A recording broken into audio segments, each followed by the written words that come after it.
अनुभव दर्शन है क्या? अनुभव दर्शन है किन्हीं के पास? अनुभव दर्शन जी।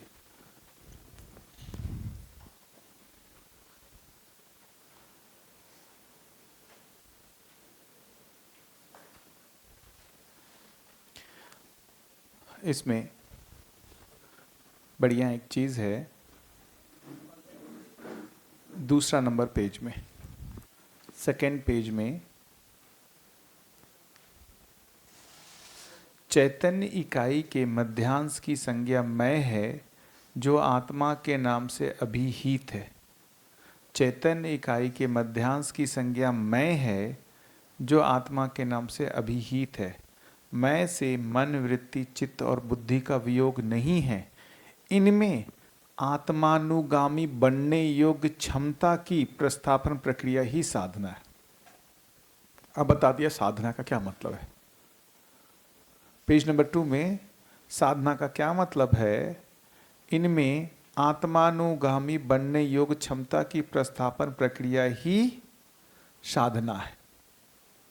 इनमें आत्मानुगामी बनने योग्य, इन चारों के अभिभाष समुच्चय की संज्ञा मेरा और जागृति है। मैं निभ्रमित अवस्था में आत्मा हूँ क्योंकि अनुभव मूलक विधि से ही जीवन जागृति का प्रमाण होना पाया जाता है। अनुभव मूलक विधि से बुद्धि, चित्त, वृत्ति और मन अभिभूति अनुगमित रहना पाया जाता है। अर्थात अनुभव के अनुरूप प्रतिरूप में मन, वृत्ति, चित्त, बुद्धि अनुप्राणित रहते हैं। अनुप्राणित रहने का तात्पर्य प्रेरित, अभिव्यक्त रहने से है। इस प्रकार निर्भ्रम अवस्था में मैं अर्थात आत्मा होने का प्रमाण स्पष्ट होता है। इसे हर नर नारी जागृति पूर्वक प्रमाणित कर सकता है। भ्रमित अवस्था में जीवन में अहंकार हूँ। भ्रमित अवस्था में जीवन में अहंकार हूँ जो अजागृति और भ्रम का द्योतक है। जो अजागृति और भ्रम का द्योतक है। भ्रमित बुद्धि ही अहंकार है। भ्रमित बुद्धि अपने तात्विक स्वरूप अर्थात यथास्थिति स्वरूप में आत्मबोध रहित होना ही रहा। इस स्थिति का नाम अहंकार है। ये ठीक है। तो ये जो चीज बोल रहे हैं कि जो भी एक चीज है जब तक आत्मानुगामी नहीं हो जाता है मन, वृत्ति, चित्त, बुद्धि, तब तक जीवन में भ्रम बना रहेगा। जब तक आत्मा के अनुसार मन, वृत्ति, चित्त, बुद्धि आप्लावित नहीं हो जाता है, क्रियाशील नहीं हो जाता है, तब तक भ्रम बना ही रहेगा। उसी को ये कह रहे हैं भ्रमित बुद्धि। भ्रमित अवस्था में जीवन में अहंकार हूं।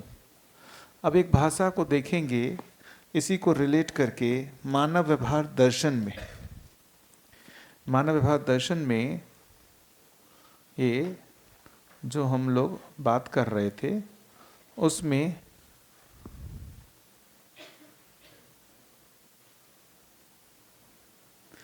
अभी देखेंगे पेज नंबर 141 में हमने तीन जो देखा, अल्प जागृत, अर्ध जागृत और पूर्ण जागृत।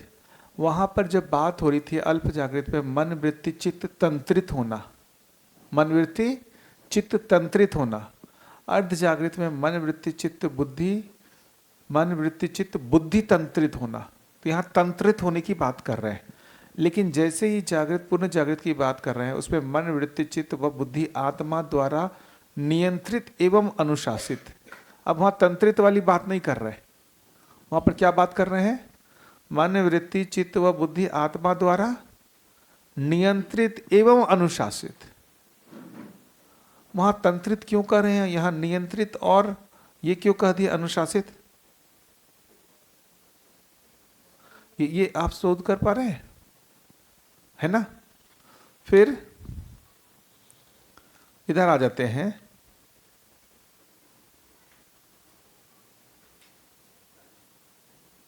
इधर एक मिनट,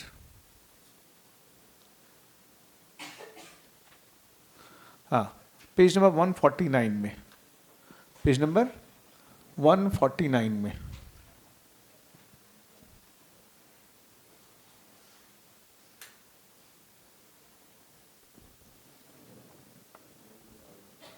हम्म,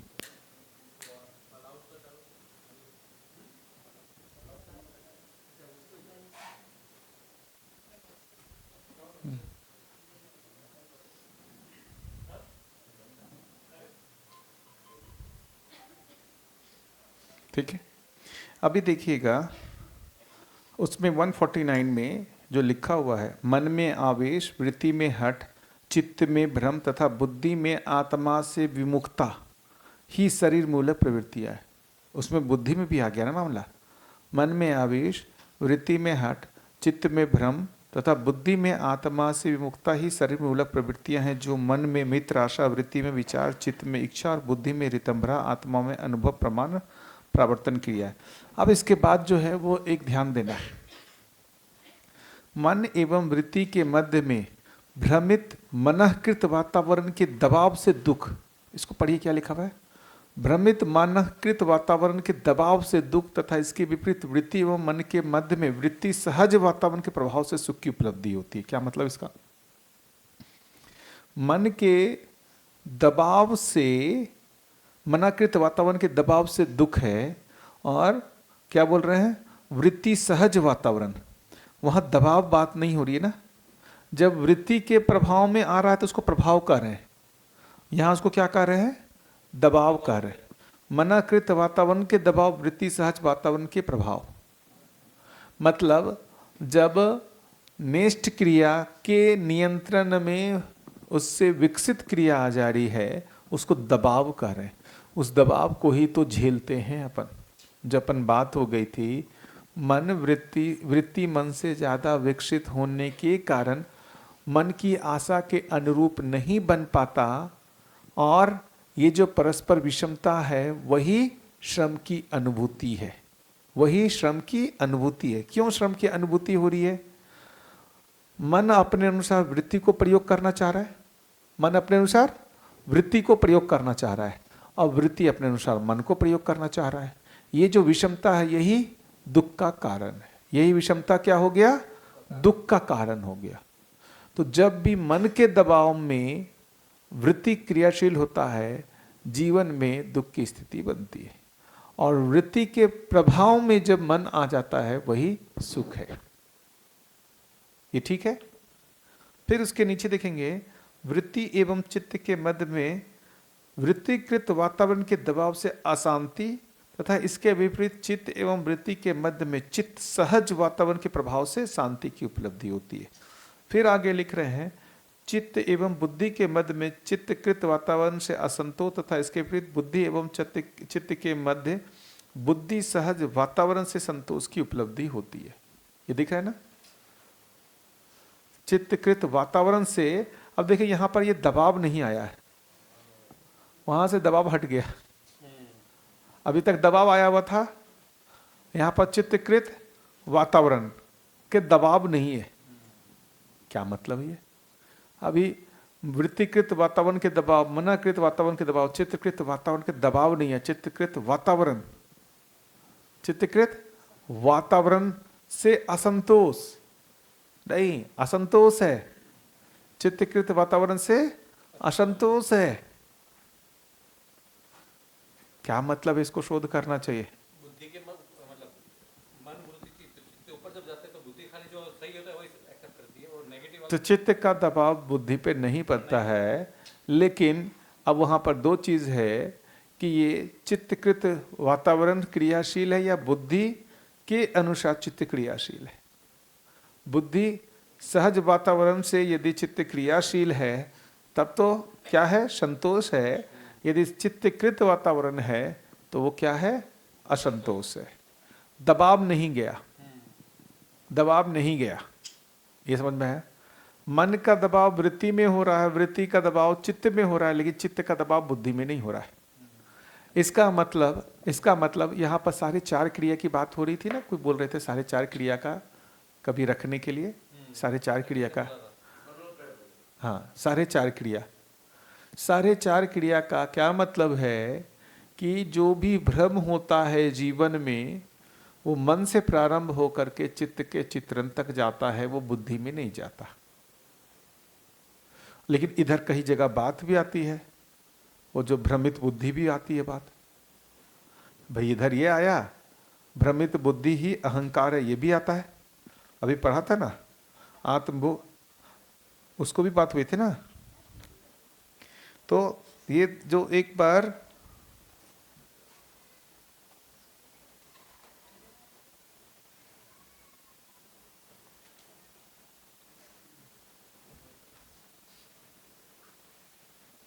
अभी इससे पहले कौन सा पेज कहा था मैंने? 41 ना? अच्छा नहीं, ये अनुभव दर्शन में कहा था ना। हाँ, भ्रमित बुद्धि अपने तात्विक स्वरूप अर्थात भ्रमित बुद्धि लिखा हुआ ये मानव अनुभव दर्शन में, ये जो ये है मानव अनुभव दर्शन में, वो भ्रमित बुद्धि लिखा हुआ है, पेज नंबर 3 है ना।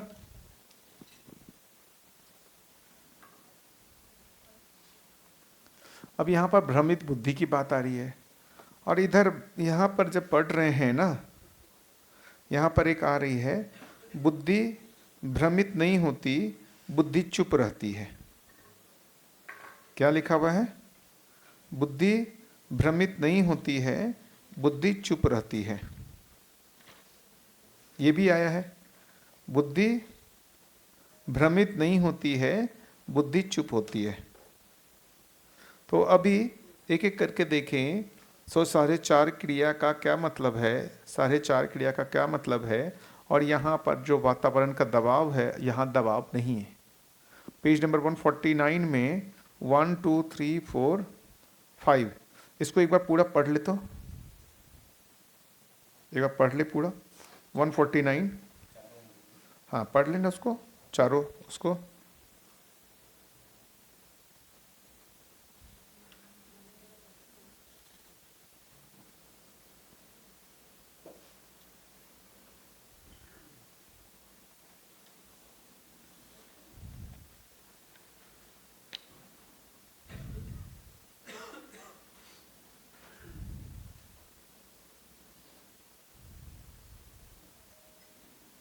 में सूक्ष्मता को पकड़ पाए। एक जगह मन, वृत्ति और चित्त में जब बात हो रही है तो मनःकृत वातावरण का दबाव, वृत्तिकृत वातावरण का दबाव की बात आ रही है। जब यहाँ जा रहे हैं तो चित्तकृत वातावरण से असंतोष, दबाव नहीं है। और जब यहाँ जा रहे हैं बुद्धि और आत्मा में, तो वहाँ बोल रहे हैं आत्मा का ही वातावरण होता है। 3 स्टेप में यहाँ पर अब वो खत्म कर दिए, ये आत्मा का ही वातावरण होता है, बुद्धि का वातावरण वहाँ पर बोल ही नहीं रहे। अब इसका क्या मतलब है? बुद्धि में तो सम ही जाता है, तो सम से फिर तो बुद्धि उसी को फिर तो ये सब चीज़ें सूक्ष्म है, जिसको हमको शोध करना पड़ेगा कि क्यों ये 3 तरीके से रखा हुआ है। एक दबाव, वातावरण का दबाव, एक वातावरण दबाव नहीं है लेकिन वातावरण है, और एक जगह बोल रहे हैं आत्मा का ही वातावरण होना पाया जाता है। ये जगह क्या बोल रहे हैं? आत्मा का ही वातावरण होना जाए। तो अब इसको समझें। एक जगह और आप कहीं देखेंगे लिखा हुआ है, मन को लिखा गया है विषम। मन को क्या लिखा गया? विषम। वृत्ति को विषम सम, विषम सम। चित्त को सम विषम, चित्त को सम विषम, उल्टा कर दिया गया। मन को विषम, वृत्ति को विषम सम, चित्त को सम विषम, बुद्धि को सम मध्यस्थ, और आत्मा को मध्यस्थ। आत्मा को मध्यस्थ। अब सम विषम मध्यस्थ को हम कैसे पहचाने? सम विषम मध्यस्थ को कैसे पहचाने? ठीक है, तो अब इधर देखिए, मध्यस्थ क्या हो गया? आत्मा। विषम कौन हो गया? मन। और बुद्धि क्या हो गया? सम। बुद्धि सम, मन विषम, आत्मा मध्यस्थ। जैसे जैसे हम बुद्धि की ओर जा रहे हैं, हम क्या कहला रहे हैं? शम कहला रहे हैं। और उसके विपरीत है तो विषम कहला रहे हैं। बुद्धि की ओर है तो सम, और बुद्धि से विपरीत हम मन की तरफ है तो विषम कहला रहे हैं। लेकिन ये जो सम विषम है, जैसे ही आत्मा हो रहा है तो उसको सम विषम नहीं कर रहे, फिर क्या कर रहे हैं? मध्यस्थ। अब इसका क्या मतलब है, इसको अच्छे से समझते हैं। इसका क्या मतलब है, इसको अच्छे से समझते हैं। अभी भी हम अपनी स्थिति को देखें, हम अपनी स्थिति को देखें। किसी समय ऐसा होता है कि जिस समय हम विषम प्रधान हो जाते हैं। कभी ऐसा होता है जिस समय हम विषम प्रधान हो जाते हैं, होता है। विषम प्रधान का मतलब हमारा जो क्रिया है वो कहां से चालित होने लगता है, मन से। तो उस समय जीवन की स्थिति क्या है, विषम। कई बार ऐसा भी है जहां चित्त में ये आया सहस्तित्ववादी चित्रण, हम चित्त से चालित होने लगते हैं, होने लगता है ना। परानुषंगियता पहले चल रही है, कभी पूर्वानुषंगियता भी होती है कि नहीं होती है। उस समय जीवन क्या कहला रहा है, शम। जीवन क्या कहला रहा है, सम। हाँ है ना। जीवन में क्या स्थिति बन रही है, सम क्रिया। और सम क्रिया है, उसके विपरीत क्या हो जाता है, विषम क्रिया। सम और विषम चलता रहता है। सम और विषम दोनों चलते हुए कितने लोग देख पा रहे हैं अपने को। विषम भी चलता है, सम भी चलता है। पॉजिटिव निगेटिव को पूर्वानुषंगियता परानुषंगियता। कभी हम मन से भी चालित हो रहे हैं, कभी चित्त से भी चालित हो रहे हैं। दोनों स्थितियां देख पा रहे हैं। कभी हम मन से भी चालित हो पा रहे हैं और कभी चित्त से भी चालित हो रहे हैं। जब हम मन से चालित हैं मतलब संवेदनाएं जिस समय प्रबल हो गए, विषय भोग प्रधान रूप से हो गया, उस क्षण बेहोशी की स्थिति हो जाती है। वृत्ति पूरे तरीके से प्रिय दृष्टि में आ जाता है और चित्त में पूरी तरीके से क्या हो जाता है, वही प्रिय का चित्रण होने लगता है। उस क्षण में हम जीवन को क्या कहें, उस क्षण में हम जीवन को क्या कहें, विषम। उस क्षण में जीवन की स्थिति क्या हो गई, विषम। लेकिन क्या हमेशा ऐसी स्थिति रहती है, नहीं। किसी समय हम चित्त में सहस्तित्ववादी चित्रण होता है, उसके अनुरूप वृत्ति में न्याय का विश्लेषण भी होता है और उसके अनुरूप मन में जो मूल्य मूलक आस्वादन भी होता है। उस समय जीवन की स्थिति क्या है, सम। तो अब जो बात हो रहे हैं, जीवन पहले सम प्रधान हो जाए, विषम अपने आप कम होने लगेगा। लेकिन अभी हम दोनों में सम विषम दोनों चल रहा है, सम विषम दोनों चल रहा है। मन वृत्ति चित्त तंत्रित होने का मतलब सम की प्रधानता हो गई, लेकिन इसका ये मतलब नहीं है कि उसकी निरंतरता हो गई। सम की प्रधानता हुई है, इसका मतलब ये नहीं है कि विषम होगा ही नहीं। फिर तो आगे बुद्धि और आत्मा की आवश्यकता ही नहीं है। फिर तो यदि मन वृत्ति पूरी तरीके से चित्त तंत्रित हो जाए हमेशा के लिए, तो बुद्धि और आत्मा की क्या आवश्यकता है। कोई बुद्धि और आत्मा की आवश्यकता है क्या, नहीं है। इसका मतलब सम है, सम की अधिकता हुई है। इसका मतलब ये नहीं कि विषम पूरी तरीके से खत्म हो गया, सम की अधिकता हुई है। जितनी सम की अधिकता हुई है मन वृत्ति चित्त तंत्रित में, उससे और ज्यादा अधिकता कब होगी, जब मन वृत्ति चित्त बुद्धि तंत्रित हो जाएगा, वो और ज्यादा सम हो जाएगा और कई बार तो वो मध्यस्थ के अनुरूप हो दिखने लगेगा। लेकिन क्या उसमें ऐसा हो जाएगा, परानुषंगिता होगा ही नहीं।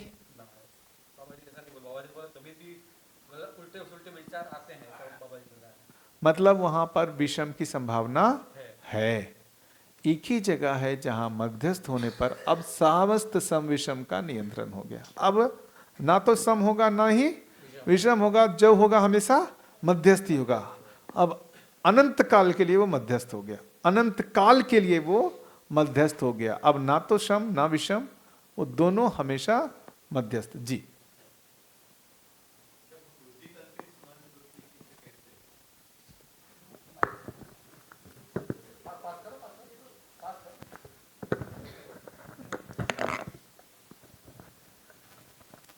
बुद्धि तंत्रित मन वृत्ति चित्त कहते हैं और उसमें अभी भी विषम की गुंजाइश है। उसका मतलब बुद्धि में पूर्णतः बोध हुआ नहीं। हाँ, एक बार बुद्धि में पूर्णतः बोध हो जाए फिर तो जो भी बुद्धि तंत्रित कह रहे हैं वो आत्मा के मध्यस्थ के वातावरण में ही है। हाँ, अब इसकी जो आपने कह दी बात, उसकी के समर्थन में पेज नंबर 152 मानव व्यवहार दर्शन, पेज नंबर 152,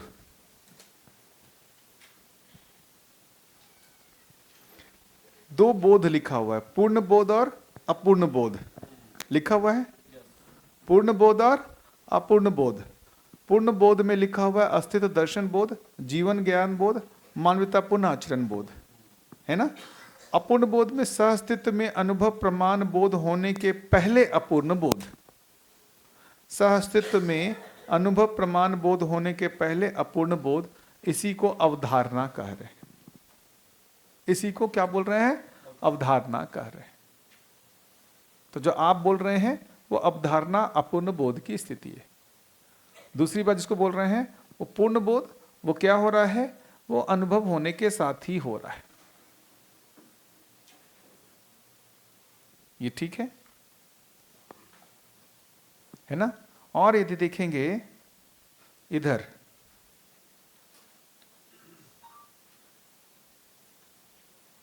पेज नंबर 145 में,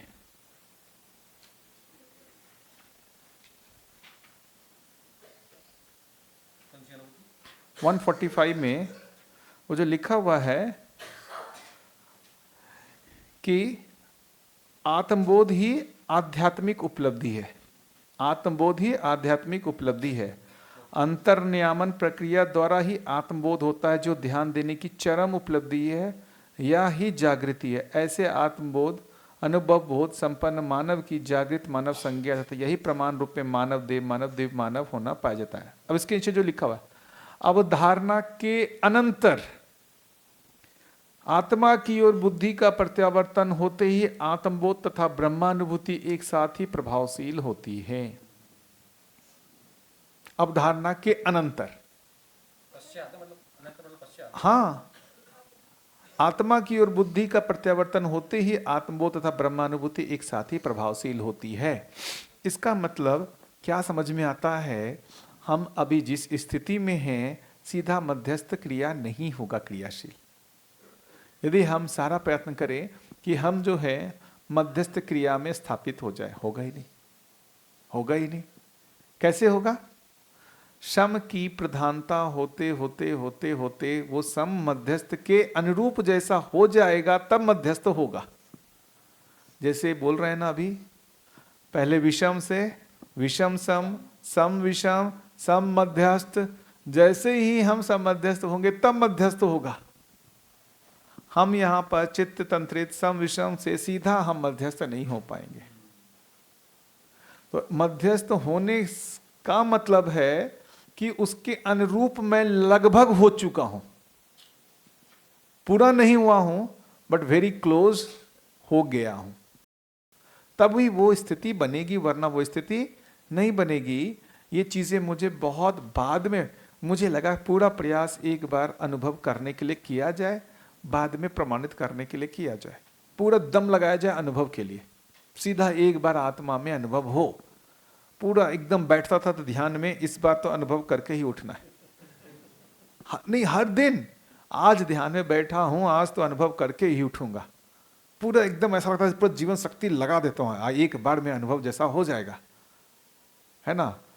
फिर लगता था नहीं हुआ, कोई बात नहीं, दूसरी बार फिर ध्यान लगा के बैठा, इस बार ब्रह्म का अनुभव करके ही उठना है। फिर नहीं हुआ, फिर इस बार ब्रह्म का अनुभव करके ही उठना है। हो रहा है। उसमें ये भी बताऊं, ऐसा होता है कि ब्रह्म के साथ साथ ऐसा लगता है अलाइंड हो भी गए हैं, लेकिन निरंतरता नहीं है। निरंतरता नहीं है, वो विक्षेप हो ही जाता है उसमें। हम ध्यान करने जाते हैं, कभी कभी ऐसा लगता है अलाइंड हो गई चीजें। यदि किन्हीं लोगों ने ध्यान करने की कोशिश किया है, ऐसा लगता है ध्यान करने के क्रम में कभी कभी अलाइनमेंट हो गया है, उस ध्यान के क्रम में अब कोई विक्षेप नहीं है, पूर्ण नियंत्रण है, पूर्ण संतुलन है। ऐसी स्थिति कितने लोगों ने देखा? यदि जो ध्यान करने होता है ना, कभी कभी ऐसा लगता है ध्यान में एक सेटिंग बन गया, उस क्षण में कोई दुख अशांति असंतोष नहीं है, पूरा अलाइनमेंट बना हुआ है। लेकिन ध्यान से उठते हैं तो अलाइनमेंट बिगड़ जाता है। ध्यान में जाते हैं अलाइनमेंट हो जाता है, ध्यान से जैसे ही बाहर आते थे अलाइनमेंट बिगड़ जाता है। ऐसा लगता था कि यार एक बार ये पूरा अलाइनमेंट हो गया, फिर होता क्या यार। मैं भी चकित होता था, यार ध्यान में तो अलाइनमेंट हो गया था, ध्यान की स्थिति में तो अलाइनमेंट हो गया था। उस स्थिति को करते हैं तो यार उस समय कोई झंझट नहीं था, कोई दुख नहीं थी, कोई अशांति नहीं थे, कोई पीड़ा नहीं था, पूरा अलाइनमेंट दिख रहा था। और जैसे ही होता है इसलिए बार बार उसका आदत पड़ जाता है, बार बार उसका आदत पड़ जाता है उसी अलाइनमेंट में जाने का, उसी ध्यान में बने रहने का। क्योंकि उस समय जो है वो दुख अशांति असंतोष से मुक्त स्थिति दिखती है, अलाइंड स्थिति दिखती है। और जैसे ही हम ध्यान से बाहर आते हैं फिर से लगता है कि क्या हो गया, फिर से गियर पलट गया, रिवर्स हो गया। उस समय फॉरवर्ड गियर में काम कर रहा था, जैसे ही ध्यान से बाहर आए रिवर्स गियर फिर से लग गया, फिर से मन करता है कि फिर से उसमें जाओ, है ना। तो कभी कभी हम जो करते हैं उसमें कुछ क्षणों के लिए होने भी लगता है, निरंतरता नहीं है। तो इसकी निरंतरता को हमको ये समझ में, इसी को भास आभास बोल रहे हैं। भास आभास भी होता है सत्यता का, जिसको आप अलाइनमेंट बोल रहे हैं ना, वो कुछ क्षण में भास है, वो आभास है। वो अलाइनमेंट जो हो रहा है वो सत्य का भास हो रहा है, सत्य का आभास हो रहा है ना। उसको हम मान रहे हैं कि यही अनुभव है, वो भ्रम है। तो फिर क्या है, इसको हमको विधिवत पकड़ना पड़ेगा। चित्त शुद्ध नहीं हुआ है, चित्त शुद्धि नहीं हुई है, ये निरंतर नहीं रह सकता। चित्त शुद्ध नहीं हुआ है, इसकी निरंतरता नहीं हो सकती। मतलब हमारे प्रारब्ध बाकी हैं, हमारे प्रारब्ध बाकी हैं, वो सम पूरी तरीके से प्रधान नहीं हुआ है। हमारे प्रारब्ध हैं जो शरीर मूलक विधि से जो हुआ है वो जीने का अभी बना हुआ है इसको, इसलिए वो रिवर्स होता रहता है गियर। तो बारंबार इस मानवीयता को चित्त तंत्रित करके पहले अभ्यास करना, मन वृत्ति को चित्त अनुरूप बनाने का, मन वृत्ति को चित्त अनुरूप बनाने का। इसमें एक स्टेबिलिटी आती है, तब आप ध्यान देते हो तो वो अलाइंड होता है लंबे समय के लिए। इसमें बिना चित्त शुद्धि किए हुए जाते हैं तो कुछ क्षणों के लिए वहां भी अलाइनमेंट होता है, कुछ क्षणों के लिए वहां भी अलाइनमेंट होता है, लेकिन लंबा नहीं टिकता, लंबा नहीं टिकता। ध्यान कितने देर का होता है, 5 मिनट, 10 मिनट, 15 मिनट, घंटों रह पाते हैं उसमें क्या? नहीं रह पाते। पूरे दिन भर रह पाते हैं क्या? नहीं रह पाते। ये ठीक है। तो ये अब हमको ये समझ में आता है कि जब तक चित्त शुद्ध नहीं होता है वो अलाइनमेंट की निरंतरता नहीं है। तो क्या करें? झकमारी करके चित्त शुद्धि करें, मानवीयता का अभ्यास करें, मानवीयता का अभ्यास करें, सम को प्रधान करते रहें कि आंख खोल के भी ध्यान बना रहे। आंख बंद करके ध्यान करने की जरूरत ना पड़े, आंख खोल करके भी हमको मानवीयता चित्रित होता रहे। जो हम आंख बंद करके मानवीयता को चित्रित करना पड़ रहा है, वो खुली आंखों से मानवीयता ही चित्रित होता रहे, मानवीयता ही दिखता रहे। ये हो गया संप्रधान होने लगता है। तो वैसी स्थिति आने पे फिर अब जो है वो अंतर्नियोजन का प्रयास करेंगे तो उसमें होगा, स्टेबिलिटी आएगा, वरना स्टेबिलिटी नहीं आएगा। जी हाँ। परमाणु के मध्यांश में एक अंश है जो व्यापक की महिमा अंतर्गत वो उसमें अनुभूत है और फिर उसका इफेक्ट है। अब पूरे परमाणु में तो हर एक अंश वैसे तो व्यापक से है ही भीगा डूबा घिरा, तो मन वाले जो 32 अंश है उसके ऊपर क्यों व्यापक का ये प्रभाव नहीं पड़ रहा है और केवल आत्मा पर ही पड़ रहा है? बढ़िया। तो है तो प्रभाव सभी पर ही है, पूरे पर ही, लेकिन उसकी पोजीशन के कारण वो क्या है, वो अधिक शक्त है। पोजिशनल डिसएडवांटेज है, पोजिशनल एडवांटेज है, वो डिसएडवांटेज एक मिनट, इससे भी रिलेटेड मध्य में चला जाता है तो एकदम डांस करने लगता है। पेज नंबर 86 मानव व्यवहार दर्शन 86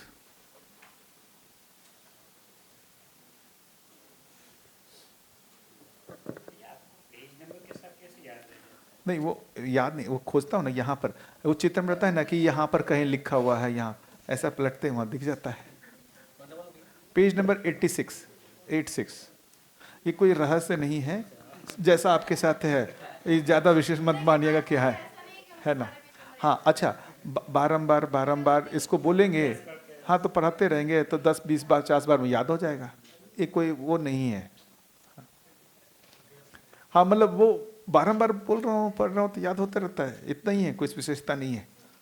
हर विकास क्रमांश में स्थित परमाणु के मध्यांश में मध्यस्थ क्रिया होती है जो मध्यस्थ होने के कारण अन्य अंशों से अधिक सख्त है। आपके प्रश्न का यहां उत्तर है।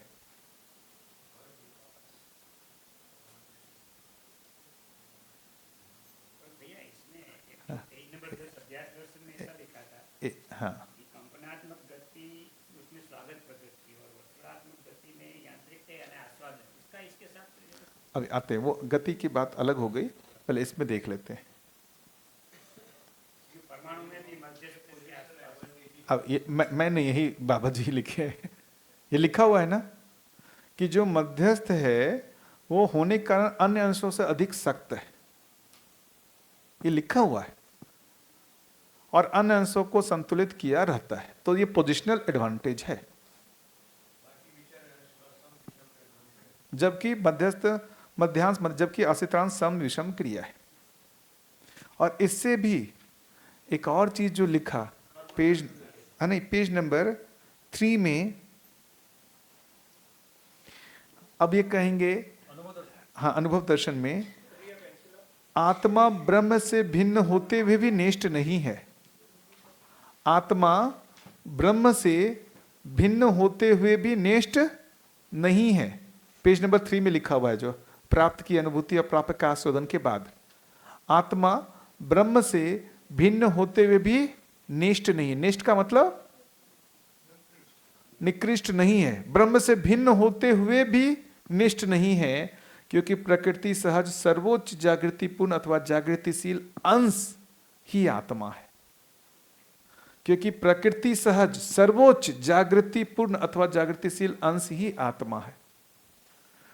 तो ये एक तो अभी मध्यांश देखा हमने जड़ का, उस जड़ के मध्यांश से भी ज्यादा है चैतन्य का मध्यांश, सर्वोच्च जागृतिशील अंश ही आत्मा है। तो भैया जो आप आस्थावादी प्रणाली है उसमें ब्रह्म में विलय होने की जो बात हो रही है, तो लगभग उसके नजदीक नहीं आ गए? जो मध्यांश जो है वो व्यापक में अनुभूत हो जाए, हाँ तो लगभग विलय जैसा हो गया ना? है विलय नहीं हो रहा है लेकिन स्ट्रक्चरली विलय नहीं हो रहा है।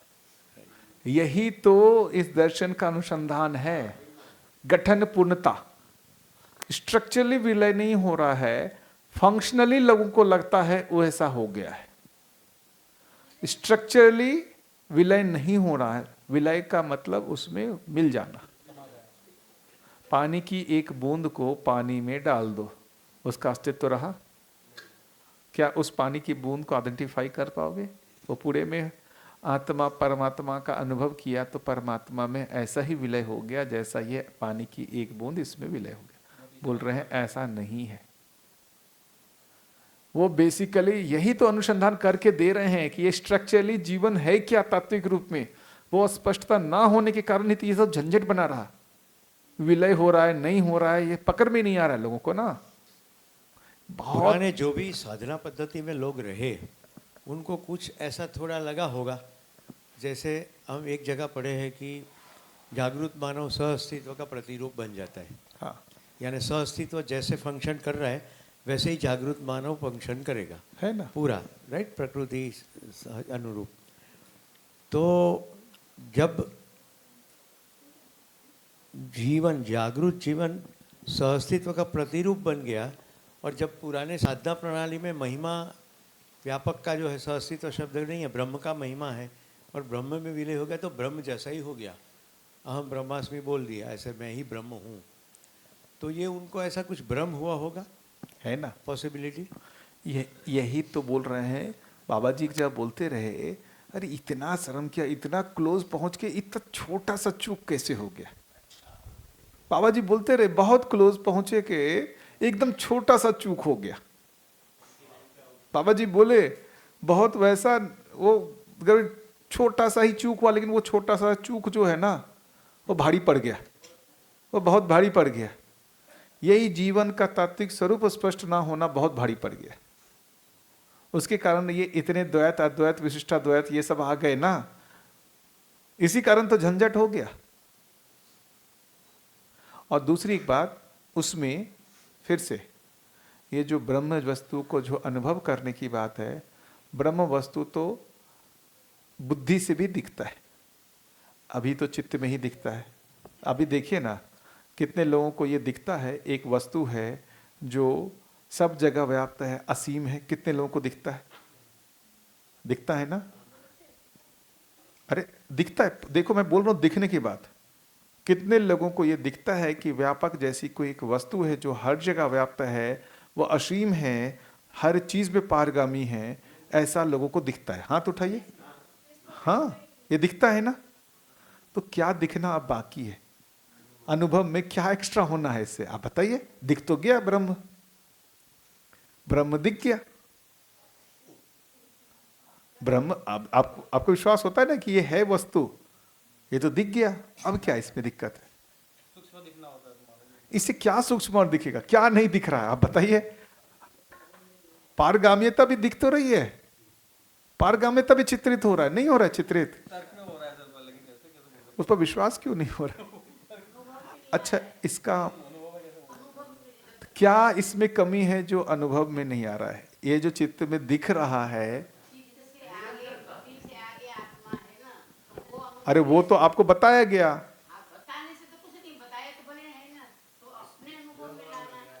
ठंडी लग रही है, अब ठंडी सब शरीर में लगेगी तभी तो अनुभव आएगा। ठंडी लग रही है, इससे ठंडी देता है, वो तो सब बोलता है इससे ठंडी देता है। शरीर में जब ठंडी लगेगी, हाँ ये ठंडी है, ये अनुभव है। मतलब चित्त में वो दिख रहा है लेकिन वो आनंद नहीं आ रहा है। आनंद परमानंद आत्मा का स्वभाव है। वो दिख रहा है लेकिन आनंद नहीं आ रहा है। अभी जाके आपका वर्ड्स अलग है, मैं आपके वर्ड्स में बयान नहीं कर सकती हूँ, मगर बात 2+2=4 ही होगा। कोई भी देश में जाओ, कोई भी जगह, ये बात है। झगड़ा क्या है? भाषा का झगड़ा है। आत्मा समझ में आ गया, आत्मा एक ही प्रकार का है, चाहे हिंदू का हो, चाहे मोमेडियन का हो, चाहे हाथी का हो, चाहे चींटी का हो। थोड़ा मैं समझा नहीं सकती हूँ। अब वही वो अनुभव से आप समझा रहे हैं, नहीं नहीं, सब लोग समझो। ये क्या हो गया? ये फिर से अभी बोले कि अनुभव नहीं हुआ है और उसमें हम हाथी चींटी सब ला दिए। ये अनुमान को ज्ञान की बात मगज वही में है, चित्त वही में है, और जब तक चित्त में से अनुभव में नहीं आ जाएगा। मैंने उदाहरण तो तो दिया ये कि एसी की ठंडी बहुत होती है, एसी में पंखा ज्ञान की बात नहीं, ज्ञान का अनुमान है, वो अनुमान है, अनुभव नहीं है। मैं बोल रही थी जब तक अनुभव नहीं। तो ये अनुमान में दोष होने की संभावना है, अनुमान में दोष होने की संभावना है। अब हम दोष होने की संभावना में वो आत्मा जो है वो इसमें भी हो गया, हाथी में भी हो गया, मानव में भी हो गया, चींटी में भी हो गया, पेड़ पौधे में भी आत्मा आ जाएगा फिर तो। सवाल ही नहीं है, आत्मा के में विकास है। नहीं, आत्मा नहीं है तो विकास नहीं। पत्थर में भी आता। इसमें भी विकास है। पत्थर में जड़ है, ये मिश्र चेतन है। ये शरीर है ना, इसमें प्राण चलता है, प्रगति मतलब वृद्धि होती है, उसमें मिश्र चेतन है, जड़ के साथ चेतन है, तभी तो वो वृद्धि होती है। अकेला जड़ में वृद्धि अभी नहीं, अभी लकड़ी में वृद्धि अभी नहीं। वृद्धि को चेतन मान लिया। नहीं, वृद्धि को चेतन नहीं माना, मिश्र चेतन बोला। शुरू जो भी मिश्र चेतन बोला हाँ, तो चेतन का ही एक भाग हो गया ना। हाँ, वो हो गए साथ। तो अभी हमारा शरीर है, हाथ पैर चलता है, तो ये चलाता नहीं है, ये आत्मा ही चलाता है, पर आत्मा की हाजिरी से हो रहा है। जैसे सूर्य नारायण है, वो किसी को ताप थोड़ा देता है, वो सूर्य की संपर्क में आएगा तो कोई जुगाड़ रमेगा, कोई रमी रमेगा, कोई खाना बनाएगा, कोई जलाएगा। वो अपने अपने हिसाब से कर, सूर्य जलाने नहीं आता है, उसकी हाजिरी से चल रहा है। ये मैं बोल रही हूँ, आत्मा निकल जाए कैसे बोलूंगी? बोल पाऊंगी? आत्मा की वजह से बोला जाता है। हमने हमको जो समझ में समझा है, Right. जिसने समझा है, हमने भी दादा ने समझा है, दादा ने भी बोला मेरे में 4 डिग्री अभी कम है, मैं संपूर्ण नहीं होगा। जैसे आपने बोला मैं संपूर्ण की ओर जा रहा हूँ, खुद तो संपूर्ण हुआ पूरा बाकी है। तो हमको तो आप समझा रहे, तो हमारे से तो आप आगे है वही ही है। ये पर संपूर्ण आप यही बोले, मैं संपूर्ण नहीं हूँ। यही देखिए जो बोला ना कि बहुत थोड़ा सा मामला गड़बड़ाया है ना? वही दिख रहा है ना बातचीत में। वो बहुत थोड़ा सा ही मामला जो है, कारण देखिए कैसा हो गया मामला। ये नागराज जी ने भी समाधि का जो वर्णन किया है कि समाधि की स्थिति में क्या होता है, उनने कहा जैसे गहरे पानी में आँख खोल करके देखते हैं तो जैसा भरा भरा दिखता है, वैसा हमको समाधि में दिखता रहा। ये पढ़े होंगे, गहरे पानी में आँख खोल करके जब देखते हैं तो जैसा भरा भरा दिखता है वैसा हमको दिखता रहा। तो वो क्या दिख रहा है, वो भरी भरी चीज उनको? ये व्यापक ब्रह्म। वो उनको क्या दिख रहा था समाधि में? वो ब्रह्म दिख रहा था, व्यापक दिख रहा था। उसमें फिर ये भी कहा कि हमको ये समाधि की स्थिति में ये नहीं पता चला कि ये जो दिख रहा है और जो मैं देखने वाला हूं दोनों एक हैं या अलग अलग हैं। ये भी नहीं पता चला कि दोनों एक हैं या अलग अलग हैं, ये निर्णय नहीं हो पाता है। तो जो इस मान्यता से जाएंगे, अद्वैत की मान्यता से क्या बोलेंगे? अहम ब्रह्मास्मि, यही तो कहा गया था, मैं ब्रह्म हूं। इस मान्यता से चलेंगे, कंफर्मेशन अहम ब्रह्मास्मि, जो कि है नहीं। लेकिन उस मान्यता से गए तो वहां समाधि में उसकी पुष्टि हो रही है। तो श्री राम भैया ने शायद पूछा, ये जो समाधि की स्थिति में ये जो देख रहा था, ये देखने वाला था, कौन था?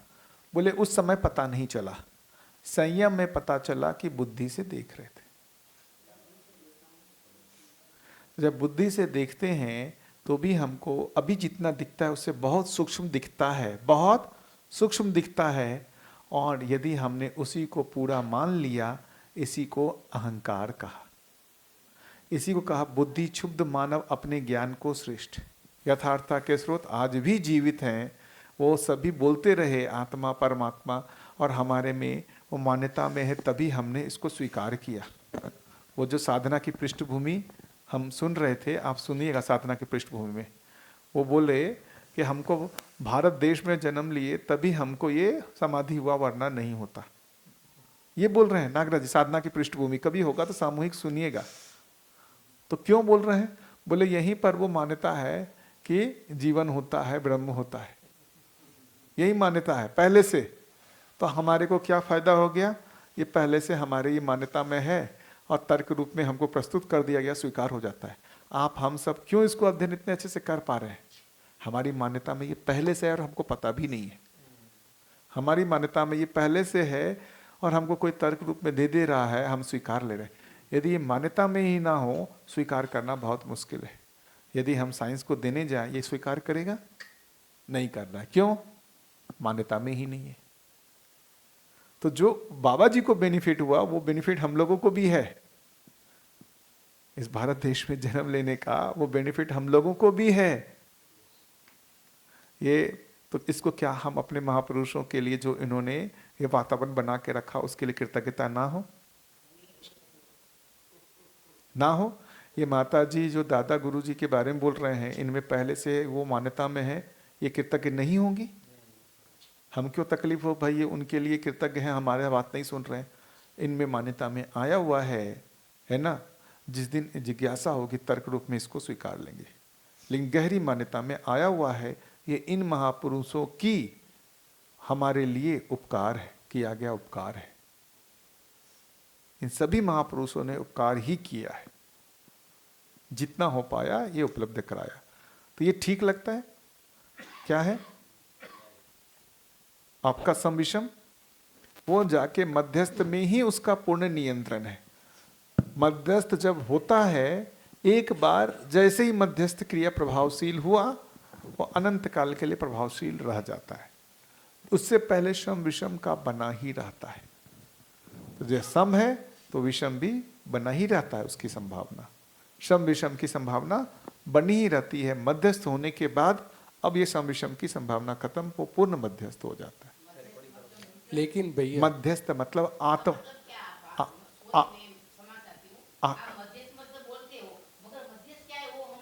एग्जैक्टली नहीं, आत्मा के अनुसार मन वृत्ति चित्त बुद्धि क्रियाशील हो जाना ही मध्यस्थ क्रिया है। आत्मा को मध्यस्थ क्रिया किया तो आत्मा के अनुरूप मन वृत्ति चित्त बुद्धि जब हो गया, पूरा जीवन जो है, आत्मा की परिभाषा आप क्या बोल रहे हो? तो जीवन जो है गठन पूर्ण परमाणु है। इसके मध्यांश में आत्मा, प्रथम परिवेश में बुद्धि, द्वितीय परिवेश में चित्त, तृतीय परिवेश में वृत्ति, चतुर्थ परिवेश में मन है। तो ये जो परमाणु है गठन पूर्ण परमाणु, उसके मध्यांश की संज्ञा आत्मा है। इसके मध्यांश की संज्ञा आत्मा है। मन बुद्धि चित्त अहंकार, अहंकार से ऊपर आत्मा है। तो हमारे हम ऐसे समझते हैं, क्योंकि अहंकार जब है तब तक कुछ भी मतलब व्यवहार में द्वंद्व होगा ही होगा। तो आत्मा में अगर पहुंच गए फिर खंडन मंडन होता ही नहीं। हाँ, बराबर है उसमें। ये हमारे आत्मा की बस देखना और जानना, आप लोग ना उसमें दृष्टि उस बात चल रही है, बस तो उसमें जो हम क्या देखते हैं दृष्टि से देखते हैं वो दृश्य है। दृश्य हम दृष्टि से देखते हैं, वो दृष्टि जो देखती है उसको देखना आत्मा का। उसमें एक चीज और पढ़ देता हूँ, एक चीज और पढ़ देता हूँ। ये जो है मन वृत्ति और चित्त को सूक्ष्म शरीर कहा गया है ना, और बुद्धि और आत्मा को कारण शरीर कहेगा। और उसमें जब मोक्ष हो रहा है तो सूक्ष्म शरीर का वियोग हो जा रहा है। क्या मन वृत्ति चित्त रहता है? नहीं रहता। कारण शरीर रहता है तभी तो दूसरा जन्म मिलता है। और मन वृत्ति चित्त आत्मा भी रहता है, आत्मा अकेला नहीं निकलता है शरीर से। हाँ। कारण शरीर जाता है फिर वो उसको सूक्ष्म शरीर रहता है कि नहीं? सूक्ष्म शरीर ऐसे नहीं रहता। अब समझाने का मैं आपको समझा नहीं सकती, क्योंकि आपका वर्ड्स और हमारा वर्ड्स हाँ। बहुत अंतर पड़ता है। जैसे एक बनाना और केला, अब जिसको इंग्लिश का अ नहीं आता है, ए नहीं आता है, उसको आप कैसे बनाना समझाओगे? केला वाले को बनाना समझ में नहीं आएगा, बनाना वाले को केला समझ में लेकिन आएगा, तो एक ही है। लेकिन यदि वस्तु लेकिन मगर मैं भी वहां तक पहुंची नहीं हूँ ना, तो अब कैसे समझा पाऊंगी? जैसे वही टीचिंग करने वाला टीचर शब्द में वस्तु की पहचान हुई है। यदि वस्तु की पहचान सेम हुई है तो हम कम्युनिकेट कर पाएंगे। वस्तु की पहचान में डिफरेंसेस हैं, कम्युनिकेट नहीं कर पाएंगे। तो यहाँ पर जो वस्तु है, जो जीवन वस्तु है, और जो आप जीवन वस्तु का बोल रहे हैं, उसमें मौलिक भिन्नताएं हैं। वस्तु मतलब वास्तविकता। वस्तु का मतलब वास्तविकता जो है। आप वस्तु का मतलब मानते हो मटेरियल, वही तो इसलिए परिभाषित करना, वस्तु का मतलब वास्तविकता। तो जीवन भी एक वस्तु है, मतलब वास्तविकता है। जो वो वास्तविकता है वो अब फंक्शनली बोल रहे हैं। फंक्शनली क्या बोल रहे हैं? मन बुद्धि चित्त अहंकार आत्मा, है ना। लेकिन उसमें मन बुद्धि चित्त को सूक्ष्म शरीर कह रहे हैं और बुद्धि और आत्मा को कारण शरीर कह रहे हैं। और जब मोक्ष हो रहा है, जब मोक्ष हो जा रहा है तो सूक्ष्म शरीर का कारण शरीर से वियोग हो जा रहा है। आपने बोला कि बुद्धि और आत्मा दोनों को आप बोल रहे हो, तो जब शरीर मरता है तो सिर्फ आत्मा ही रहती है, वहाँ पर बुद्धि थोड़ी रहती है। तब बुद्धि और आत्मा को एक पॉइंट ऑफ व्यू में लो और वही बुद्धि की अहंकार। हम मैं नहीं बोल रहा, यहाँ दर्शन में बोल रहा है ये मन वृत्ति चित्त बुद्धि आत्मा सभी रहते हैं शरीर से वियोग होने के बाद। नहीं, टर्मिनोलॉजी डिफरेंट है, उसमें स्ट्रक्चरली भी डिफरेंट है। यही तो समझना पड़ेगा। ये स्ट्रक्चरली जो डिफरेंट है वही अनुसंधान है जिसको कठिन पूर्णता कह रहे हैं। यही है, हमको लग रहा है टर्मिनोलॉजी डिफरेंट है, स्ट्रक्चरली भी डिफरेंट है। नहीं है ना। फंक्शनली हमने बहुत हद तक क्लोज पहचाना, फंक्शनली। स्ट्रक्चरली जो है वो जिस स्ट्रक्चर के साथ, रूप के साथ क्रिया, रूप के साथ क्रिया, क्रिया के रूप में बहुत हद तक पहचाना। उस क्रिया के साथ जो रूप है गठन पूर्णता वो नहीं पहचाना, मामला बहुत सारा कंफ्यूजन में फैला। फिर क्या हुआ कि जो हम विलय होना नहीं होना ये सब की संभावना बनी रही। वो पानी की बूंद के जैसा हो गया, वो पानी की बूंद सागर में गई। अब वो कौन बूंद है, कुछ ढूंढ सकता है? ढूंढ सकता है? तो अब हम यदि ऐसा परमात्मा को माने ये सागर है और आत्मा को माने ये पानी की बूंद है उसी का अंश, है उसी का, सही है ना। ये जैसे ही बूंद परमात्मा में गया ये विलय हो गया, नदी सागर में जाएगी फिर नदी रहेगी ही नहीं ना, बस। सागर ही बोला जाएगा। आप यही कहना चाह रहे हैं ना। वही ये करना वही चाहते हैं। तो देख, मोक्ष के अब पता चला तात्विक रूप में कहाँ डिफरेंस है। तात्विक रूप में कहाँ डिफरेंस है। तात्विक रूप में इसीलिए नागराज जी को ये अनुसंधान करना पड़ा। भैया इसमें थोड़ा सा मैं एक बार रखता हूँ, ये बहुत सूक्ष्म बिंदु है, ये बहुत सूक्ष्म बिंदु है। आप अद्वैत, द्वैत, विशिष्टाद्वैत इसको पढ़ने जाएंगे ना, आपको पता ही नहीं चलेगा फाइनल की है क्या। नहीं, यही है कि ये सभी जो हैं वो जीवन के जो तात्विक स्वरूप को अलग अलग बता रहे हैं, इसीलिए इसको नया दर्शन क्यों कह रहे हैं। ये तात्विक रूप में ही अलग है, ये तात्विक रूप में ही अलग है। अभी जैसे हमने कहा कि भाई है क्या, परमात्मा ये समुद्र के जैसा है, आत्मा क्या है, पानी की बूंद के जैसा है। अब जब तक ये अपने आप को उस सागर से अलग मान रहा है, यही भ्रम है। जैसे ही ये परमात्मा में विलय हो जाता है, इसका मोक्ष हो जाता है। यही है, यही है। इसी को कहा अस्तित्व विहीन मोक्ष। नागराज जी ने कहा अस्तित्व विहीन मोक्ष, मतलब इसका अस्तित्व ही नहीं रहा, इकाई के रूप में ये रहा ही नहीं, वो आत्मा रहा ही नहीं। तो अब वो जो बूंद गया है, अब कौन सा दूसरा बूंद आएगा पता नहीं। तो ये बूंद उसमें जाता रहता है, वहां से बाहर बूंद आता भी रहता है। ये बूंद आया कहां से, बाहर से। गंगा कावेरी वो नाम रहेगा ही नहीं, एक ही हो जाएगा सागर। तो ये बाहर है, बाहर तो है। अब अभी मतलब अभी कुछ जब तक ये बूंदे हैं, और एक समय आएगा जब अब ये कोई बूंद नहीं रहेगा, सबके सारे बूंद जो है वो उस सागर में मिल जाएंगे, मिल जाएगा ना, वो मिल जाएगी तो मोक्ष हो जाएगा, ऐसा कहने का। सभी का मोक्ष हो जाएगा। अभी का तो मोक्ष तो उसके बाद फिर अलग जाना पड़ेगा। उसके बाद सभी का नहीं होने वाला, इकट्ठा नहीं होने वाला ना। लेकिन इकट्ठा नहीं होगा। हाँ, वो एक समय होगा ना जहां सबका हो जाएगा। समय आएगा, पर वो सब अच्छा, एक उदाहरण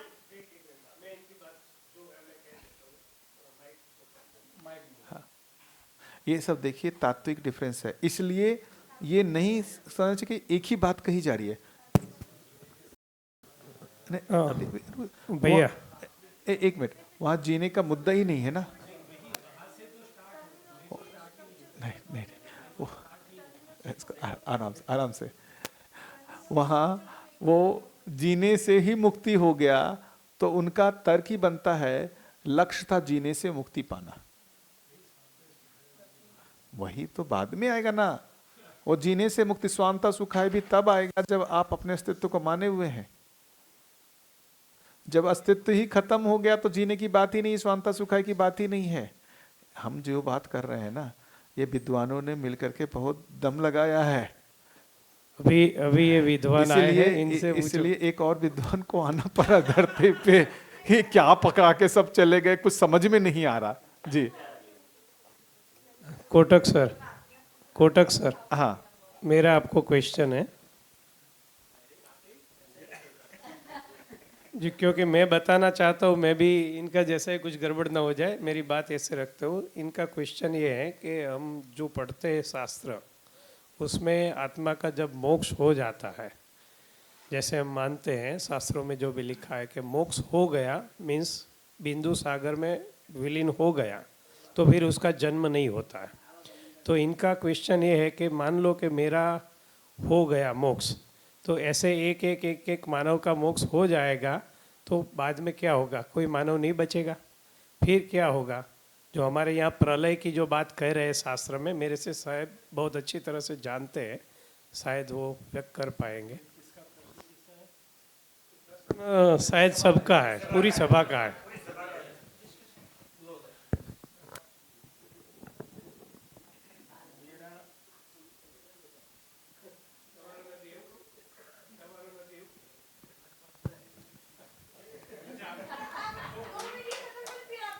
इनके बाद ये भी बताएंगे।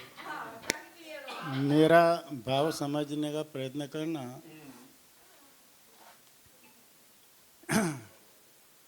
मुझसे वो दीवाने तुमसे, वो गाना है ना, प्यार हो गया, એવું છે ને કોઈ કે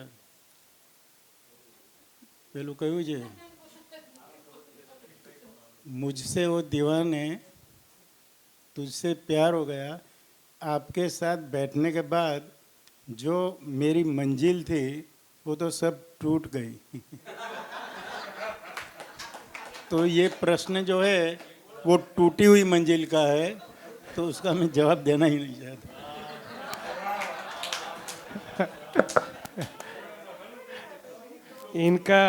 इनका यही मजा है वो बात को। मगर मैं क्या करूं, नाना करते प्यार तुम ही से कर बैठे।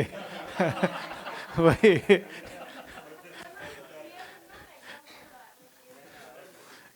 देखिए बढ़िया, देखिए एक चीज है, मैं एक बढ़िया देखिए संवाद, मध्यस्थ दर्शन सही है, हमारा उद्देश्य ये नहीं है, जो सही है उसके लिए हम संवाद कर रहे हैं, जो सही है उसके लिए हम संवाद कर रहे हैं, जो तर्क संगत लगता हो, सभी को स्वीकार होता हो, उस पर हम संवाद कर रहे हैं।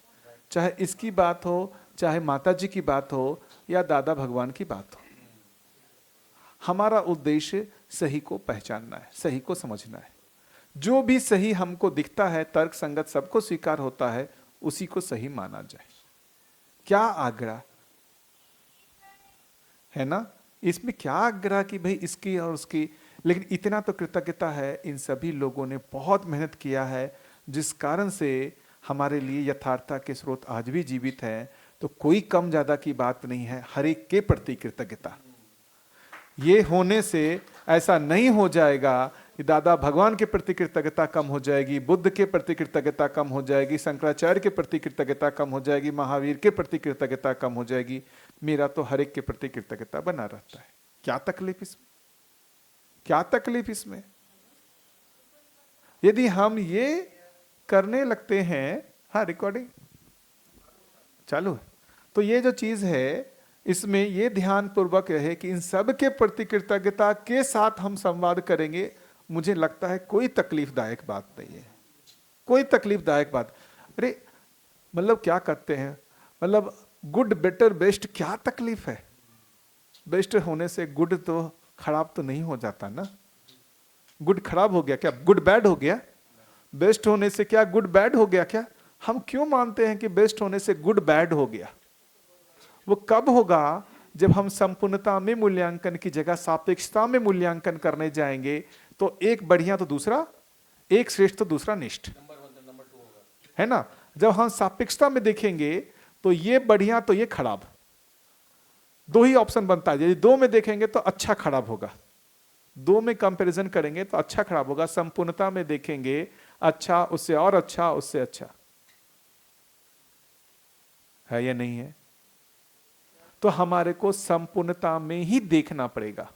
माता जी जो बोल रही हैं, अरे वो तो सोचिए, इस बिना दर्शन के जो वो बोल रही हैं, कितनी गंभीर बात बोल रही हैं, इतना भी लोग मान करके जी लिए, कितना बड़ा गुणात्मक परिवर्तन हो जाएगा। हम क्यों ना इसको अप्रिशिएट करें, और जिनके माध्यम से इनको उपलब्ध हुआ उनके प्रति क्यों ना ये कृतज्ञता रखे, समाज क्यों ना कृतज्ञता रखे, क्यों ना रखे कृतज्ञता। लेकिन बात फिर से आएगी, कृतज्ञता रखते हुए जो और पूर्ण स्पष्टता है उसके लिए प्रयत्नशील भी रहे। फिर हम नहीं तो क्या होगा, वो हठ में चले जाते हैं, गुड ही बेस्ट होने का संभावना बन जाता है, गुड को ही बेस्ट हम घोषित करने में लग जाते हैं। साइंस इसमें नहीं फंसा, मुझे पता नहीं, साइंस इसमें नहीं फंसा। वो और अच्छा और अच्छा और अच्छा के लिए कोशिश करते रहा। आदर्शवाद जो है वो गुड को ही बेस्ट घोषित करने में चला गया। थोड़ा सा एक जो चूक है, ये गुड ही, अरे वो हुआ उससे और अच्छा, अरे ये आया इससे और अच्छा कुछ आ जाएगा, क्या तकलीफ? अरे ये आया इससे 100 साल बाद 200 साल कुछ और अच्छा आ जाएगा, क्या तकलीफ है? अब हम इसी को घोषित करने लगे, यही है सुपर, एकदम बेस्ट है। अरे ये मिनिमम ब्यूटीफुल है, इसको क्यों ना करके इससे और अच्छा होता रहेगा, और अच्छा अनुसंधान होता रहेगा, क्या तकलीफ? कोई तकलीफ की बात क्या?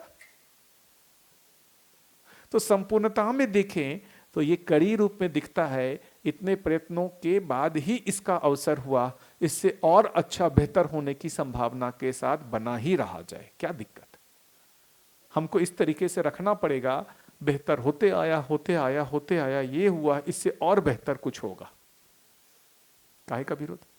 सबके प्रति कृतज्ञता, इनके प्रति कृतज्ञता, और भविष्य में इससे और अच्छे होने की संभावना के साथ खुला रहते। ये अप्रोच जैसे विज्ञान ने अपनाया, वैसे हमको या अध्यात्मवादियों को अपनाना पड़ेगा। इस खुलेपन के साथ हमको चलना पड़ेगा। हम जैसे ही क्लोज होंगे मामला बिगड़ने लगता है। फिर ये होता है कि मैं श्रेष्ठ तो मैं श्रेष्ठ, मैं श्रेष्ठ तो मैं श्रेष्ठ, इसका दबाव है। सभी श्रेष्ठ, क्या तकलीफ? श्रेष्ठ, श्रेष्ठ पर श्रेष्ठतम, क्या तकलीफ? आप भी श्रेष्ठ, उससे ये श्रेष्ठतर हो गया तो आप क्या इसको रोना हो जाएगा? अरे मैं मानव हो गया तो मैं ये रोऊं कि भाई ये देखो देव मानव है, मैं निष्ठ हो गया। मैं मानव पद में आ गया तो मैं क्या करूं? मानव जो देव मानव है वो मेरे को बोलेगा ये तो निष्ठ है मेरे से, ऐसा होगा क्या? क्योंकि वो मेरी श्रेष्ठता को पहचानेगा। नागराज जी, हम सभी में किसी को निष्ठ माने ही नहीं। अरे श्रेष्ठ तो छोड़ दीजिए, मानव को तो श्रेष्ठता, हमको निष्ठ नहीं माना उन्होंने, हमको निष्ठ नहीं माना। हमको अरे लिए भी सम्मान रखा कि हम में भी श्रेष्ठता है, किस अर्थ में? हम सभी शुभ की चाहत के साथ बने हुए हैं, इस आधार में हमको भी श्रेष्ठ माना। कितनी बड़ी बात है ये चीज, इसको क्यों नहीं हम पहचानते हैं? हम जब भी तुलनात्मक जाते हैं, संपूर्णता को छोड़ करके दो को तुलना करने लगते हैं तो मामला बिगड़ जाता है। मध्यस्थ दर्शन, बौद्ध दर्शन, मध्यस्थ दर्शन, विपश्यना, मध्यस्थ दर्शन, अद्वैत, इसी में तुलना करते हैं तो मामला बिगड़ता है। संपूर्णता में करें तो सबके प्रति सम्मान हो पाता है। बार बार यही कहा, जब भी हो संपूर्णता में आकलन हो। जब हम सापेक्षता में करने जाते हैं तो छोटे बड़े का आ ही जाता है बोध। इसलिए वो कर्म दर्शन में मैंने बताया था ना, सापेक्षता में छोटे बड़े का बोध हो जाता है तो अपने को बड़ा बनाए रखने के लिए दूसरे को छोटा बनाना आवश्यकता बना रहता है, जबकि हर एक का मूल्यांकन संपूर्णता में ही हो पाता है। यही सम्मान है, इसी को बना के रखा जाए तो हमारे बीच में कोई वाद विवाद नहीं है। कहीं का वाद विवाद हो, माता जी जो बोल रहे हैं, हम जो बोल रहे हैं, क्यों वाद विवाद हो? संपूर्णता में किया जाए, कोई वाद विवाद नहीं है। ठीक है जी। और भैया इसमें एक ही मिनट, सिर्फ एक मिनट, इसमें मैं एक ही बात जोड़ना चाहता हूँ कि हमने इसमें ये समझ लिया कि भाई मानना नहीं है, जानना है। सही है, बिल्कुल। मान लो कि आप बोल रहे कि गठन पूर्ण परमाणु है, पर अभी मेरे मानने में नहीं आता है, कोई तकलीफ जानने में नहीं आता है, तो अभी मैं अभ्यास कर रहा हूँ ना, तो अभ्यास करते करते मेरे को एक दिन वो पहचान हो जाएगी, उस दिन मेरे को मानना पड़ेगा। तब तक ओपन रखते हैं, क्या फर्क है? अरे मैं तो एक बार सुन लिया, मैं गठन पूर्ण परमाणु के बारे में दोबारा सोचता भी नहीं हूँ। गठन पूर्ण परमाणु है, उससे मेरा एक तार्किक जो है स्वीकृति बन गया। हाँ, जीवन का ये स्थिति होने से मोक्ष और ये सब चीज डिफाइन हो जाते, मेरे को तर्क तृप्ति हो जाता है। अब मेरा लक्ष्य वो नहीं है, मेरा लक्ष्य तो पहले मानवीयता जो संपन्न होना, यही लक्ष्य है। गठन पूर्णता को जो अनुभव करना मेरा लक्ष्य अभी नहीं है। मेरा लक्ष्य है ये जो मानवीय स्वभाव विषय दृष्टि से संपन्न होना, यही मेरा लक्ष्य है। हाँ, ये दर्शन को तात्विक रूप में स्वीकारने में ये जो जीवन की स्पष्टता है, जो मुझे तर्क रूप में स्वीकार हो गया, इससे फायदा हो गया, इसमें मेरी आस्था बन गई।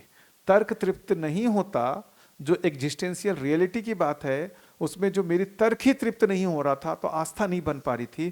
तर्क तृप्त हुआ तो आस्था बना। आप हम सबकी जर्नी लगभग ऐसी ही है, तर्क तृप्त हुआ इसीलिए आस्था बना, तर्क तृप्त नहीं होता तो आस्था ही नहीं बनता। तो तर्क की आवश्यकता क्यों है? जो तर्क संगत होगा उसी में आस्था बनती है। हम सभी एक टाइम पे एक्सप्लोर कर रहे थे, हमने बहुत सारे, जैसे किन्हीं को पढ़ा होगा, ओशो को पढ़ा, अरविंदो को पढ़ा, कहीं और गया, कुछ और किया, सब कुछ पढ़ा। हमारी तर्क तृप्ति नहीं हो रही थी, इसलिए हम दूसरे चीज़ों को खंगाल रहे थे। यहाँ आए, हमारा तर्क तृप्ति हो गया और हम इसमें आस्थान्वित हो गए, लगे हुए हैं। जिस दिन इसमें हमारा जो है तर्क तृप्ति नहीं होगा, इसको छोड़ के कोई दूसरा ही चीज़ करेंगे, क्या तकलीफ? क्या तकलीफ है? जरूरत है। जिनकी यहाँ तर्क तृप्ति नहीं हुई है, आगे का रास्ता नहीं दिख रहा है, वो इसको छोड़ के कुछ और भी करेंगे। ये संभावना तो बनी ही है। भाई आज के दिन मुझे दिखता है कि भाई इससे मेरा पूरे प्रश्न का उत्तर मिल रहा है, तर्क संगत है, मेरे आगे बढ़ने का पूरा का रास्ता बना हुआ है, मुझे कोई तकलीफ नहीं है। जिस दिन नहीं लगेगा उस दिन कुछ और भी करूंगा। हाँ जी। मतलब मेरे को थोड़ा मेरे को माता जी आपको एक सिंपल निवेदन है, आप केवल अपने प्रश्न को रखिए और भैया जवाब देने की चेष्टा करेंगे। मोक्ष के बारे में आप मोक्ष की डेफिनेशन क्या बोलते हो? मोक्ष मनुष्य कोई भी योनि में जाना नहीं पड़ेगा, उसको मोक्ष बोलते पहली बात। अब आपकी भाषा में मोक्ष किसको बोलते आई डोंट नो, और मैं समझना चाहती हूँ क्योंकि मैं यहाँ शिविर में बैठी हूँ तो आपको समझने के लिए बैठी हूँ, नहीं कि मैं आपको समझा। बढ़िया, बहुत।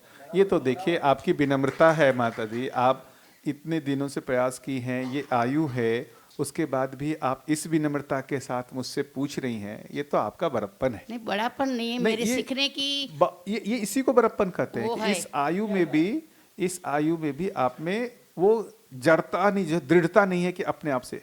तो यहाँ जो मोक्ष कर रहे हैं ना, भ्रम से मुक्ति को मोक्ष कर रहे हैं। हाँ, वो तो बराबर है। श्रम जो अब वो ये जो चीज है, शरीर लेना जो है वो दुख का कारण नहीं है, स्वयं को शरीर मान करके जीना वो भ्रम का कारण है। वो तो डेफिनेशन हमारी आपकी एक ही हुई फिर। तो नहीं वो मैं जो शरीर नहीं, मैं नहीं, शुद्ध आत्मा हूँ, आप जो बोलते नहीं, हो। सुनना जी। यहाँ जो अटकाव मैं देख रहा हूँ ना माता जी, आपको मुझे सुनना पड़ेगा, बिल्कुल सुनिए, बीच में कुछ नहीं बोलेंगे तो बात हो पाएगी, क्योंकि मैं भी दादा भगवान में से गुजर चुका हूँ। दादा भगवान, निरुमा, आप्त पुत्र दीपक भाई सभी, राइट। वहाँ ऐसी बेस फंडामेंटल मान्यता है कि मैं एक शुद्ध आत्मा हूँ और मेरे आसपास जितने भी लोग हैं उनके साथ मेरे कुछ कर्मों का हिसाब है। मेरी ज़िंदगी में जो जो व्यक्ति आते हैं उनके साथ मुझे वो कर्मों का हिसाब चुकाना है। तो एक एक व्यक्ति एक एक फाइल है, उस फाइल को क्लोज करना है, ये भाषा का वहाँ प्रयोग है। अब आप जब कह रहे हैं कि आत्मा मध्यस्थ है और व्यापक के अंदर उन अनुभूत होने से फिर उसके प्रभाव के अंतर्गत अगर बुद्धि हुई तो फिर आगे सब कुछ प्रणाली ठीक चलेगी। तो यहाँ जो कह रहे हैं दादा भगवान मैं शुद्ध आत्मा हूँ, वो जीवन परमाणु में आत्मा मध्यस्थ है ऐसी बात नहीं है। वहाँ स्वयं को केवल आत्मा बोला गया, मैं आत्मा हूँ और फिर ये शरीर है, और आत्मा ऐसे शरीर धारण करते करते एक बार निर्वाण मोक्ष प्राप्त कर लेगा। उसके साथ साथ दूसरी भी मान्यता है, क्योंकि वहाँ जैनिज्म का भी इन्फ्लुएंस है। तो अभी भी विदेह महाविदेह क्षेत्र में सिमंदर स्वामी विचरण कर रहे हैं, तो जहाँ दादा भगवान के मंदिर होंगे वहाँ ये मंदिर भी होगा। तो आस्थावादी परंपरा भी है, ज्ञान वाली बात भी है। और माता जी आपको मैं बताऊँ, मैं उस ज्ञान विधि में गया था, 45 मिनट्स तक लगातार मैं शुद्धात्मा हूँ ऐसा कहते हैं, तो अपना 100 सम्मोहन की स्थिति बनती है। और ये वर्केबल है, क्योंकि मेरा रौनक के साथ अनबन हो गया और मैं तर्क लगा दूँ कि रौनक मेरी एक फ़ाइल है, तो मैंने उसको माफ़ कर दिया, आगे मुझे नहीं इस फाइल को चलाना है, तो मेरा व्यवहारिक स्वरूप ठीक हो गया। तो तार्किक और व्यवहारिक स्वरूप में दादा भगवान या कुछ भी ब्रह्मा कुमार ये सब चल जाते हैं, पर जब तत्व की बात करते हैं, जैसे माता जी का प्रश्न मोक्ष का है, योनि का है, तो वहाँ सब वो पुरानी मान्यताओं के साथ ये जुड़ा है। तो मेरी माता जी से और हम सभी से कॉमन चीज़ केवल यही है कि तत्व में अगर हम जीवन परमाणु है ऐसा स्पष्ट समझ ले, उसकी स्थिति समझ ले, तो फिर आगे शरीर धारण करना कि नहीं करना उसका निष्कर्ष निकलेगा। और इसको शरीर चलाते चलाते हम शरीर है ऐसा मान के जो भ्रम बना है वो भ्रम का भी निष्कर्षण होगा। पर एक बार तात्विक स्वरूप में जीवन को समझे ही नहीं, तो तार्किक और व्यवहारिक में तो बहुत सारी फिलॉसफी है जो ठीक काम कर ही रही है। तो मेरा माता जी से निवेदन ये है कि शुद्धात्मा वाली जो बात है, यहाँ जीवन परमाणु में मध्यस्थ को आत्मा कहते हैं और वो तो शुद्ध है ही, पर यहाँ शुद्धात्मा यानी दादा भगवान में जीवन, जबकि मध्यस्थ दर्शन में जीवन यानी मन, वृत्ति, चित्त, बुद्धि और आत्मा का टोटल संयुक्त रूप ऐसा है। तो पूरे पिछले 5 दिनों से जो चल रही है प्रक्रिया, वो मन, वृत्ति, चित्त, बुद्धि, उसकी कंप्लीट डिटेल चल रही है। तो यहाँ फिर वो फाइल वाला कंसेप्ट नहीं है, और हर एक व्यक्ति समझ सकता है, तो फिर क्या समझेगा? जो सच्चाई है वो समझेगा। तो किससे मोक्ष होगा? जो मान रखा है वो भ्रम से मोक्ष हो जाएगा। तो आपका जो मोक्ष का प्रश्न है वो भैया ने जवाब ऑलरेडी दे दिया। भ्रम से मुक्ति मोक्ष है। अब रही बात आपकी योनि की, जब मैं इस शरीर में हूँ उस समय ही मेरी स्वीकृति घोड़ा गधा बनने की नहीं है। अगर इसके ऊपर सटीक ध्यान जाए तो फिर मैं क्यों उस योनि में जाऊंगा? अब दूसरा प्रश्न आता है कि मेरे पास जाने का अधिकार है कि नहीं। तो मैं मनोज भाई का जो प्रश्न था उसके संदर्भ में बोल रहा हूँ। आप तात्विक स्वरूप में जीवन परमाणु को स्वीकारें या ना स्वीकारें, केवल इतना देखते जाए कि मैं हूँ ये सातत्य में है। अगर मैं हूँ ऐसा सातत्य में बैठ जाए तो लगेगा कि शरीर नहीं रहेगा फिर भी मैं तो हूँ। तो जीते जी मेरे होना समझ में आए तो मरने के बाद मेरा होना समझ में आए। अभी हमारा पूरा प्रयत्न ये है कि मरने के बाद क्या होगा। अभी जीने का तो पूरा ठिकाना लगा नहीं है। तो हमारी जितनी चर्चा है मरने के बाद की वो बिल्कुल कोई बेस के ऊपर खड़ी नहीं है, किसी मान्यता के अंतर्गत है। हमें कहा गया कि योनि मिलेगी। अब उसी मान्यता को हम तार्किक लगाते कि क्या योनि मिलेगी, मोक्ष होगा तो योनि मिलेगी कि नहीं मिलेगी। अरे जीते जी मुझे मेरा घर का पता है पहले। तो मैं डीसा आया हूँ तो मैं उन घरों में ही जाऊँगा जहाँ मेरा स्वागत है और जहाँ में मेरी स्वतंत्रता रहेगी। तो मेरी इस मानव शरीर में मेरा घर है, वहाँ स्वतंत्रता है। तो उससे कम जितनी भी योनियाँ दिखती है उसमें दिखता नहीं है कि स्वतंत्रता नहीं है। तो फिर मैं क्यों जाऊँगा? अभी भी इस शरीर के साथ में उसी घरों में जाता हूँ जहाँ मेरा स्वतंत्रता है। तो इतना जीते जी अगर पकड़ में आ गया तो मुझे लगता है कि मरने के बाद की बात की जा सकती है। तो बस मेरा इसका ही जवाब था। तो आगे पूरी जीवन क्रिया के अंदर देखेंगे तो और ये स्पष्ट हो जाएगा। कोटक साहब भी कुछ जोड़ना चाहते हैं?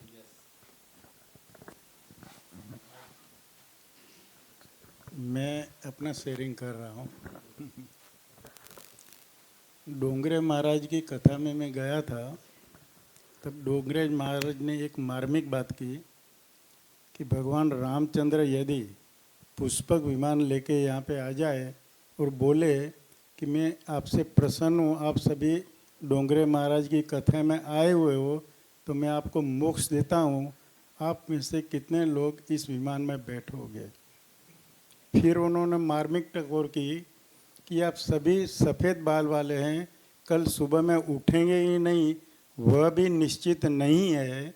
फिर भी आपसे यदि कहेंगे मोक्ष में जाने के लिए तो आप कहोगे कि मेरे पोते पोती बिगेरे बिगेरे की बात करके वो निपट जाए, फिर मैं मोक्ष के लिए तैयार हूँ।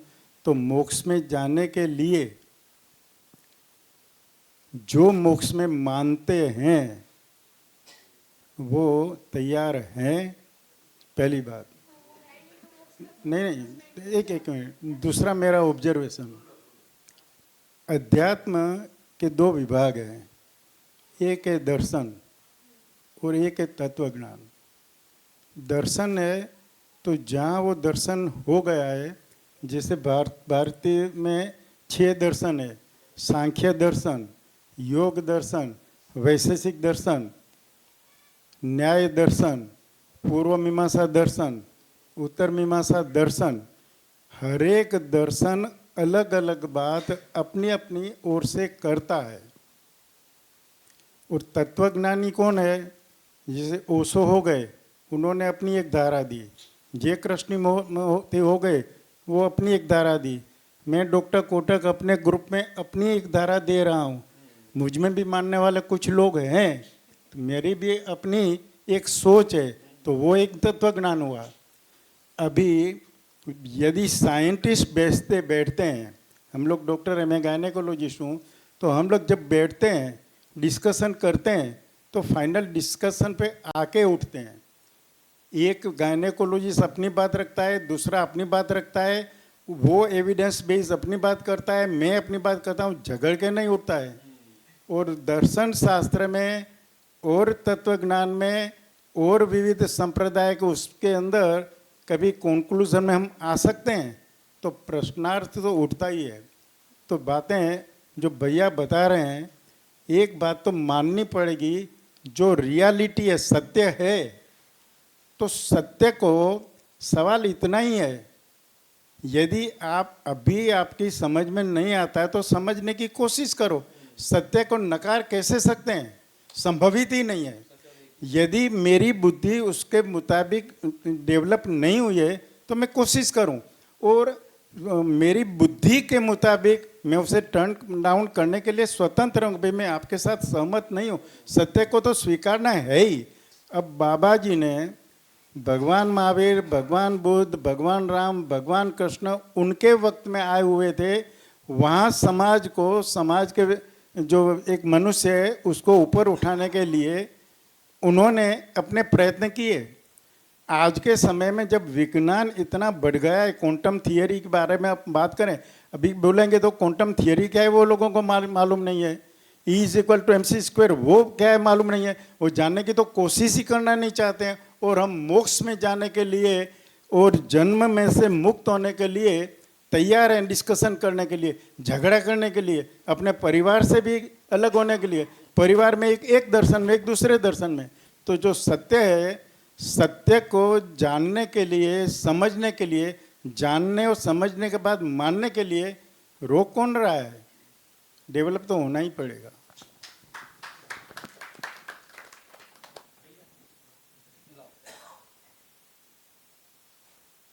कब प्रभु भैया कभी है? भैया एक पूरे ये जो 6 दिन हमारा चला उसमें से एक बहुत ही सटीक ध्यान जा रहा है।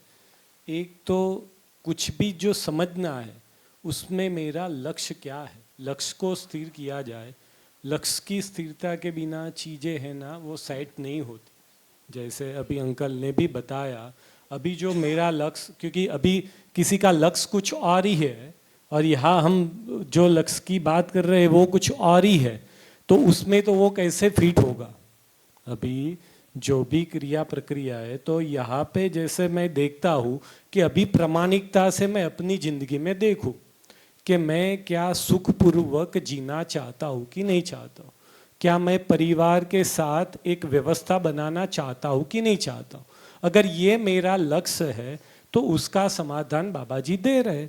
अगर वो लक्ष्य नहीं है तो वो स्वतंत्रता है ही, व्यक्ति को कौन उसको रोकेगा, किसकी वो ताकत है कि कोई उसको अटकाएगा। तो अंकल ने भी बहुत ही सच्चाई के साथ वो बताया कि भाई सच्चाई तो जो है वो है, उसको जांचने के लिए हम प्रयत्न करें। तो वो एक दूसरा बढ़िया भैया वो आपका जो व्यवहार से एक बहुत ही अच्छा वो चीज़ लगा।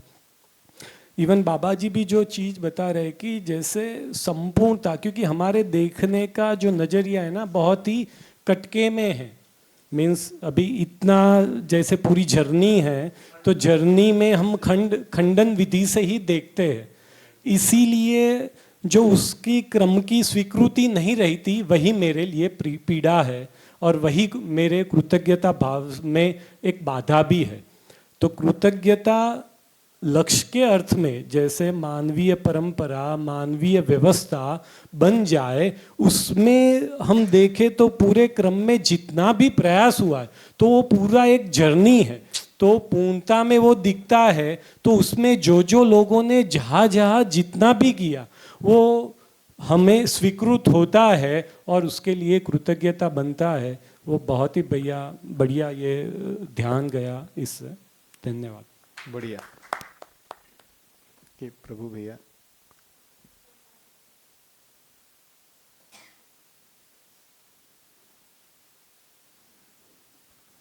ध्यान ये गया था अभी तक की जो चर्चा हुई, और आत्मा अहम ब्रह्मास्मि ब्रह्म में विलय होता, ये समाधि तक की बात हुई, गहरे पानी में आंखों खोल के। समाधि के बाद संयम उनकी आगे की क्रिया है, और संयम भी अनुसंधान नहीं है। आगे संयम किसी ने किया है। तो हम कैसे ऐसे सोच सकते हैं कि बुद्धि तक की ही यात्रा है, आत्मा तक की यात्रा किसी ने तो की होगी। ये प्रश्न है मेरा। संयम आगे की क्रिया है। प्रश्न पहुंचा मेरा? मैं समझने के लिए ही तब से सोच रहा हूँ ये इस धरती पर बात कर रहे हैं? हाँ, आज से नहीं, पहले जो है नहीं, महापुरुष, इस धरती पहले तो फिर से ये जो भी ज्ञान का उद्घाटन हुआ है, जो अनुसंधान हुआ है, अस्तित्व में नहीं हुआ है, इस धरती पे उद्घाटन हुआ है। अस्तित्व में ये ज्ञान पहले से उपलब्ध है। दिव्य मानव, देव मानव, मानव अस्तित्व में हैं ही। यदि हम मानेंगे कि पहली बार कोई दिव्य मानव इस अस्तित्व में हो रहा है तो मामला बिगड़ जाएगा। अस्तित्व में आज तक वो घटनाएं नहीं घटी थी, ऐसा हो जाएगा। अस्तित्व में जो बोल रहे हैं, जो अभी है वो निरंतर है। तो जो ज्ञान अभी उपलब्ध हुआ है इस धरती मानव को, ये ज्ञान पहले से है अस्तित्व में। इस धरती पर नहीं, अस्तित्व में ये ज्ञान है पहले से। अस्तित्व में ये ज्ञान है पहले से। अब जब हम उद्घाटन की बात कर रहे हैं, ज्ञान की जब उद्घाटन की बात कर रहे हैं, उसमें कम दर्शन में बताया था किसी व्यक्ति के द्वारा जो कोई भी मानवीय परंपरा में जो अज्ञात को ज्ञात करके जो उसको जो प्रदान किया गया, उसको अनुसंधान कहा जा रहा है। तो यहाँ पर जो भी ज्ञान का क्रम रहा, उस क्रम में कुछ लोगों ने ये योगदान दिया। उसी के क्रम में ये नागराज जी ने आ करके कुछ और योगदान दिया है, जिसको गठन पूर्णता, क्रिया पूर्णता, आचरण पूर्णता कर। ये तीन ज्ञान इस मानवीय परंपरा में जितना भी अभी तक का मानव जाति का है, इसमें आज तक उपलब्ध नहीं था। ब्रह्म को नहीं रखा, उसमें जीवन को नहीं रखा। अनुसंधान में यही तीन चीजों को तो रखा है, गठन पूर्णता, क्रिया पूर्णता, आचरण पूर्णता। ब्रह्म का वस्तु मतलब पहले से है, वो कोई अनुसंधान नहीं है। जीवन कोई अनुसंधान नहीं है, जीवन तो बहुत सारी परंपरा में बोला ही जा चुका है। कहाँ पर जो अभी बात हो रही थी, ये जीवन तात्विक रूप में क्या है, वो किसी भी परंपरा में गठन पूर्ण परमाणु नहीं है। वो दर्शन में बाबा जी ने पहली बार रखा है। ये तीन चीज इनका मानव जाति को ये योगदान है। ठीक है। अब होता क्या है कि फंडामेंटल ही है गठन पूर्ण परमाणु, लेकिन ये फंडामेंटल जगह पर डिफरेंस होने से उसका पूरा फैलाव ही डिफरेंट हो जाता है। फिर मोक्ष का स्वरूप ही अलग हो जाता है। वहाँ मोक्ष का स्वरूप शरीर के आवागमन से मुक्ति हो जाता है। यहाँ मोक्ष का स्वरूप होता है ये कि अनुभव के बाद प्रामाणिकता पूर्वक जीना, ये लक्ष्य बन जाता है। ये हो जाता है मोक्ष का स्वरूप। यहाँ जीने से मुक्ति नहीं है, भ्रम से मुक्त हो करके अनुभव के रोशनी में प्रामाणिकता पूर्वक जीना जो है, ये हो जाता है, जिसको कहा क्रिया पूर्णता, आचरण पूर्णता। ये दो लेवल में पूर्णताएं और होती है। तो होता क्या है, हम बात तीन ही मुद्दे की हो रही है, लेकिन इसको पूरा अस्तित्व को देखने का नजरिया ही बदल जा रहा है। फिर देखेंगे कि जड़ और चैतन्य की बात पहले भी होती रही। जड़ है और चैतन्य पहले से बात होती रही ना, लेकिन जड़ ही चैतन्य हुआ है, ऐसा हुआ है क्या? जड़ चैतन्य में कन्वर्ट हुआ, ऐसी बात है? नहीं है। ये योगदान हो गया। जड़ ही संक्रमित होकर चैतन्य हुआ है, ये भी योगदान हो गया। जड़ की भी बात है, चैतन्य की भी बात है, लेकिन जो ये गठन पूर्णता हुआ, गठन पूर्णता जो है वो विकास क्रम से विकास होके हुआ, तो गठनशील परमाणु ही संक्रमित होकर गठन पूर्ण परमाणु है, ये भी योगदान हो गया। ये नहीं था तो मात्र गठन पूर्णता नहीं, गठन पूर्णता कहने के साथ साथ जड़ ही चैतन्य हुआ है, ये भी आ गया। तो पूरा फंडामेंटल ही शिफ्ट हो गया। फिर ये हो गया तीन चरण में पूर्णता होती है। पहला पूर्णता गठन पूर्णता, दूसरा पूर्णता क्रिया पूर्णता, तीसरा पूर्णता आचरण पूर्णता। ये तीन पूर्णताओं का ज्ञान ही नहीं था मानव जाति को। ये ठीक है।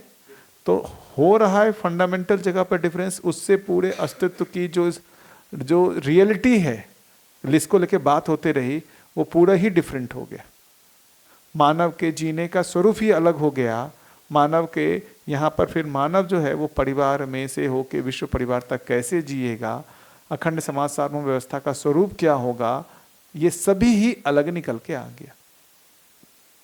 वहाँ सारे लक्ष्य मानव के स्वांतः सुखाए थे, यहाँ लक्ष्य निकल गया मानव का क्या होना, सर्वशुभ में वो जीना, उपकार करना, यही लक्ष्य बन गया, सर्वशुभ का लक्ष्य बन गया। तो पूरा ही मामला बदल गया।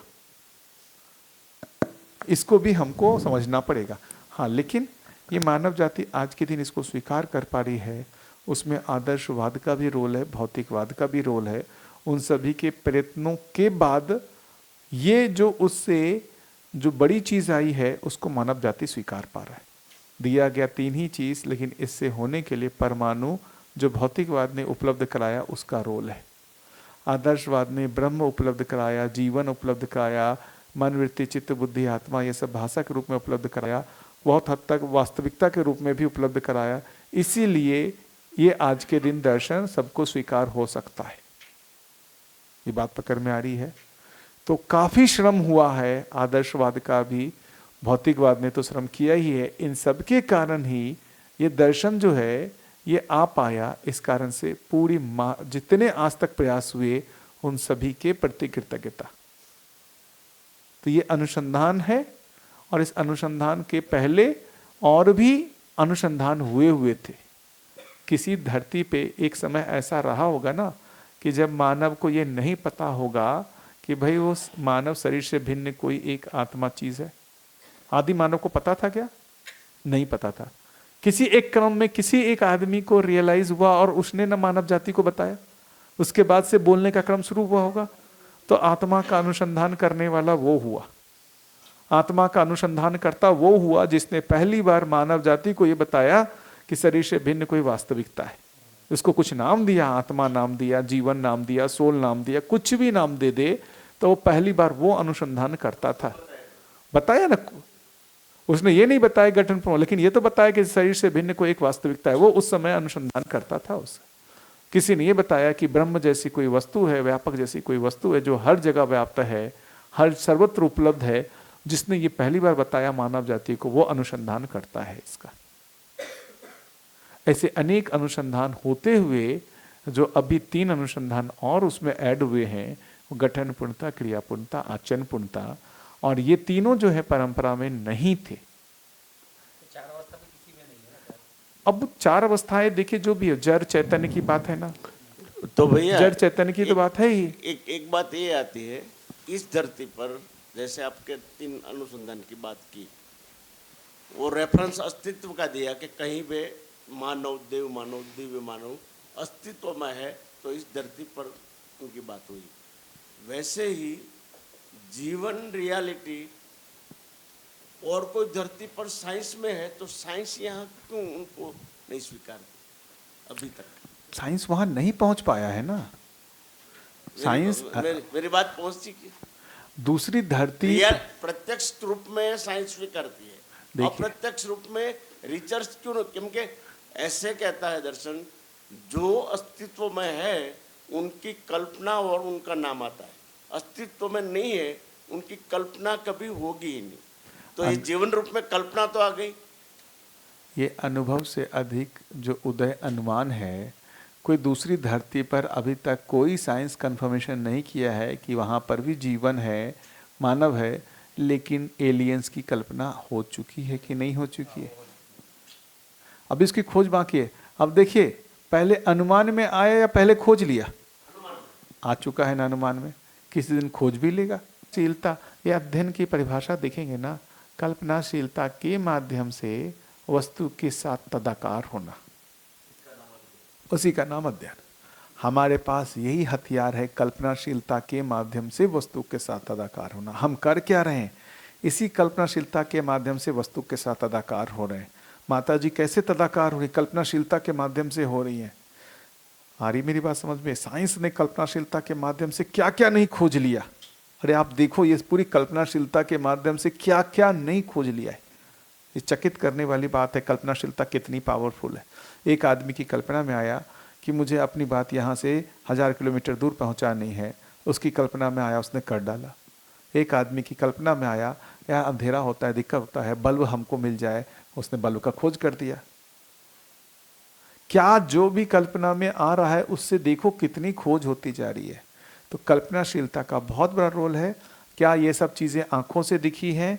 नहीं दिखी है। इंद्रियों से नहीं दिखी है, इंद्रियों से ज्यादा कल्पनाशीलता से दिखा है ना।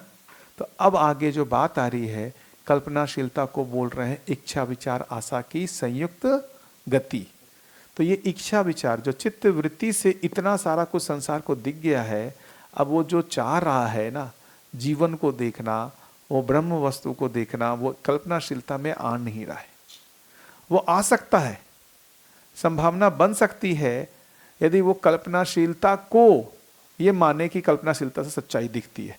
वो कल्पनाशीलता को जोड़ दिया एक्सपेरिमेंट से, कल्पनाशीलता को जोड़ दिया एक्सपेरिमेंट से। सिर्फ कल्पना की बात नहीं, कल्पना के साथ एक्सपेरिमेंटल एविडेंस होगा तभी सच्चाई है, वरना नहीं है। हमारी कल्पनाशीलता को हम सच्चाई नहीं मानेंगे, उसको थ्योरेटिकल हम बोलेंगे सिर्फ। यदि वो एक्सपेरिमेंटली वेरीफाई नहीं हुआ तो उसको सच्चाई नहीं मानेंगे। यहाँ मामला गड़बड़ा गया। वो मटेरियल के साथ ठीक था, मानव के साथ ठीक नहीं था। मानव के साथ जो थ्योरी है उसमें एक्सपेरिमेंट मानव को जोड़ना पड़ेगा। तो क्या सच्चाई? यदि ये मानवीयता होती है, मानवृत्ति चित्त बुद्धि आत्मा होता है, इसका अध्ययन करके मानव में कल्पनाशीलता के माध्यम से मानवीयता में जीने का स्वरूप निकल के आता है, सुख शांति संतोष आनंद होता है, इसका मतलब ये थ्योरी सही है। वो एक्सपेरिमेंट, हाँ वहाँ एक्सपेरिमेंट क्या किया? मटेरियल के साथ किया। जो चैतन्य है, चैतन्य में एक्सपेरिमेंट चैतन्य के साथ होगा। तो यहाँ एक, हाँ तो एक्सपेरिमेंट कौन है?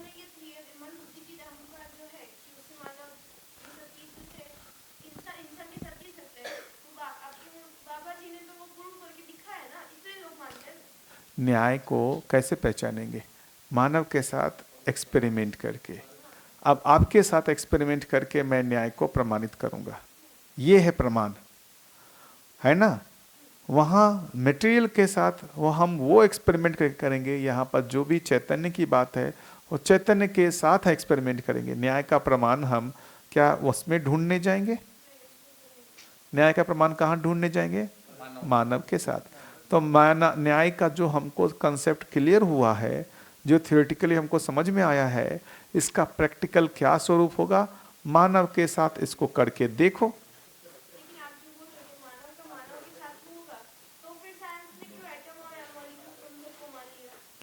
वो क्यों? वो दिखा है, वो एटम मॉलिक्यूल्स जड़ है ना, वो तो जड़ है ना।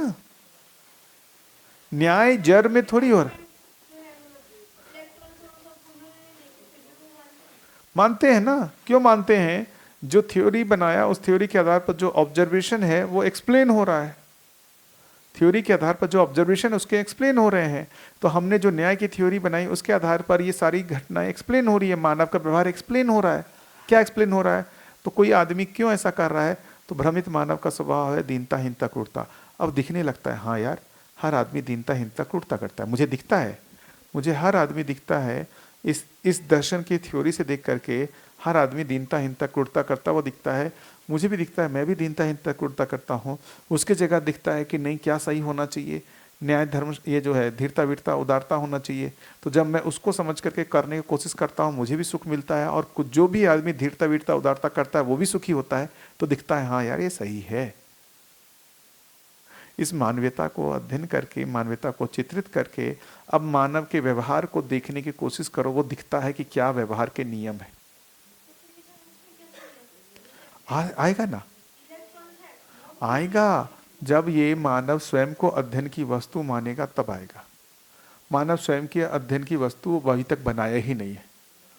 साइंस पूरा अध्ययन जो है मानव को छोड़ करके भौतिक चीज़ों के अध्ययन के पीछे भागा हुआ है। साइंस की जब आवश्यकता हो जाएगी कि भाई मानव को अध्ययन की वस्तु बनाना है तो आ जाएगा। मानव को वो अध्ययन की वस्तु नहीं मानता। सारे साइंटिस्ट मानव का अध्ययन कर रहे हैं क्या? जड़ का ही अध्ययन कर रहे हैं। तो मन जब उनको वही तो मानव को, मानव के अध्ययन की बात आएगी ना तब ये अध्ययन होना प्रारंभ होगा। देखो इतना धीरे धीरे ये अध्ययन में आएगा। मानव की आवश्यकता बन गई है, जड़ का अध्ययन हो गया, उसमें सैचुरेशन आ गया, चैतन्य की आवश्यकता अपने आप बनेगी। ये अच्छा हुआ। जो साइंस जितना भी कर रहा है उससे अनुकूलता बनी है। जड़ से वो अध्ययन की लिमिटेशन को पहचान रहा है।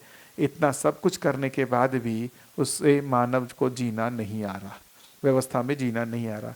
चाहे सुपर पावर अमेरिका हो या कोई जो है जो बहुत छोटा सा देश हो, दोनों को जीना नहीं आया, किसी को जीना नहीं आया। इतने साइंस को वो करने के बाद भी, इतना सुपर पावर जो भी कहलाता है उसको भी दूसरे देश के साथ जीना नहीं आया। तो आज नहीं तो कल आवश्यकता बनेगी ही कि मानव का अध्ययन करना ही है। और जल्दी ही मुझे लग रहा है इस सब का संभावना बन रहा है, क्योंकि एक जितना हमको खोज करना था कर लिया, तब ना हमको अब उससे आगे का खोज करने का संभावना बनेगा। तो ये सारी खोज जितना है, जितनी जल्दी हो जाए उतना अच्छा है, तभी आगे के खोज की संभावना बनेगी। बहुत बिल्कुल, बहुत बढ़िया, बिल्कुल एकदम। और जिसको ये तो नागराज जी ने भी बोला ही था ना कि अगर ये टेक्नोलॉजी नहीं आई होती तो हम उसको विकसित नहीं कर पाते। तो इसलिए भौतिकवाद के प्रति कृतज्ञता। कहाँ बोल रहे हैं भौतिकवाद को हम जो है नीचा दिखा रहे हैं, उनके प्रति भी कृतज्ञता। वही ये चला जाता है कि जब इसकी बात है, ये एक श्रेष्ठ आ गया है, बाकी सब नेस्ट लोग हैं, भौतिकवादी नेस्ट है, आदर्शवादी नेस्ट है, एक आ गया मात्र को बस। लेकिन लोग सुन लेते हैं ऐसा, हम बोलते नहीं है, आप अपने मन से सुन लेते हो, ये झंझट हो जाता है। हम बोलते, हाँ आपकी बात नहीं बोल रही है, हम संसार की बात कर रहे हैं, लोग अपने मन से सुन लेते हैं वैसा, हम बोलते नहीं है फिर भी सुन लेते हैं। वही वही बढ़िया, चलिए ब्रेक लेते हैं जी।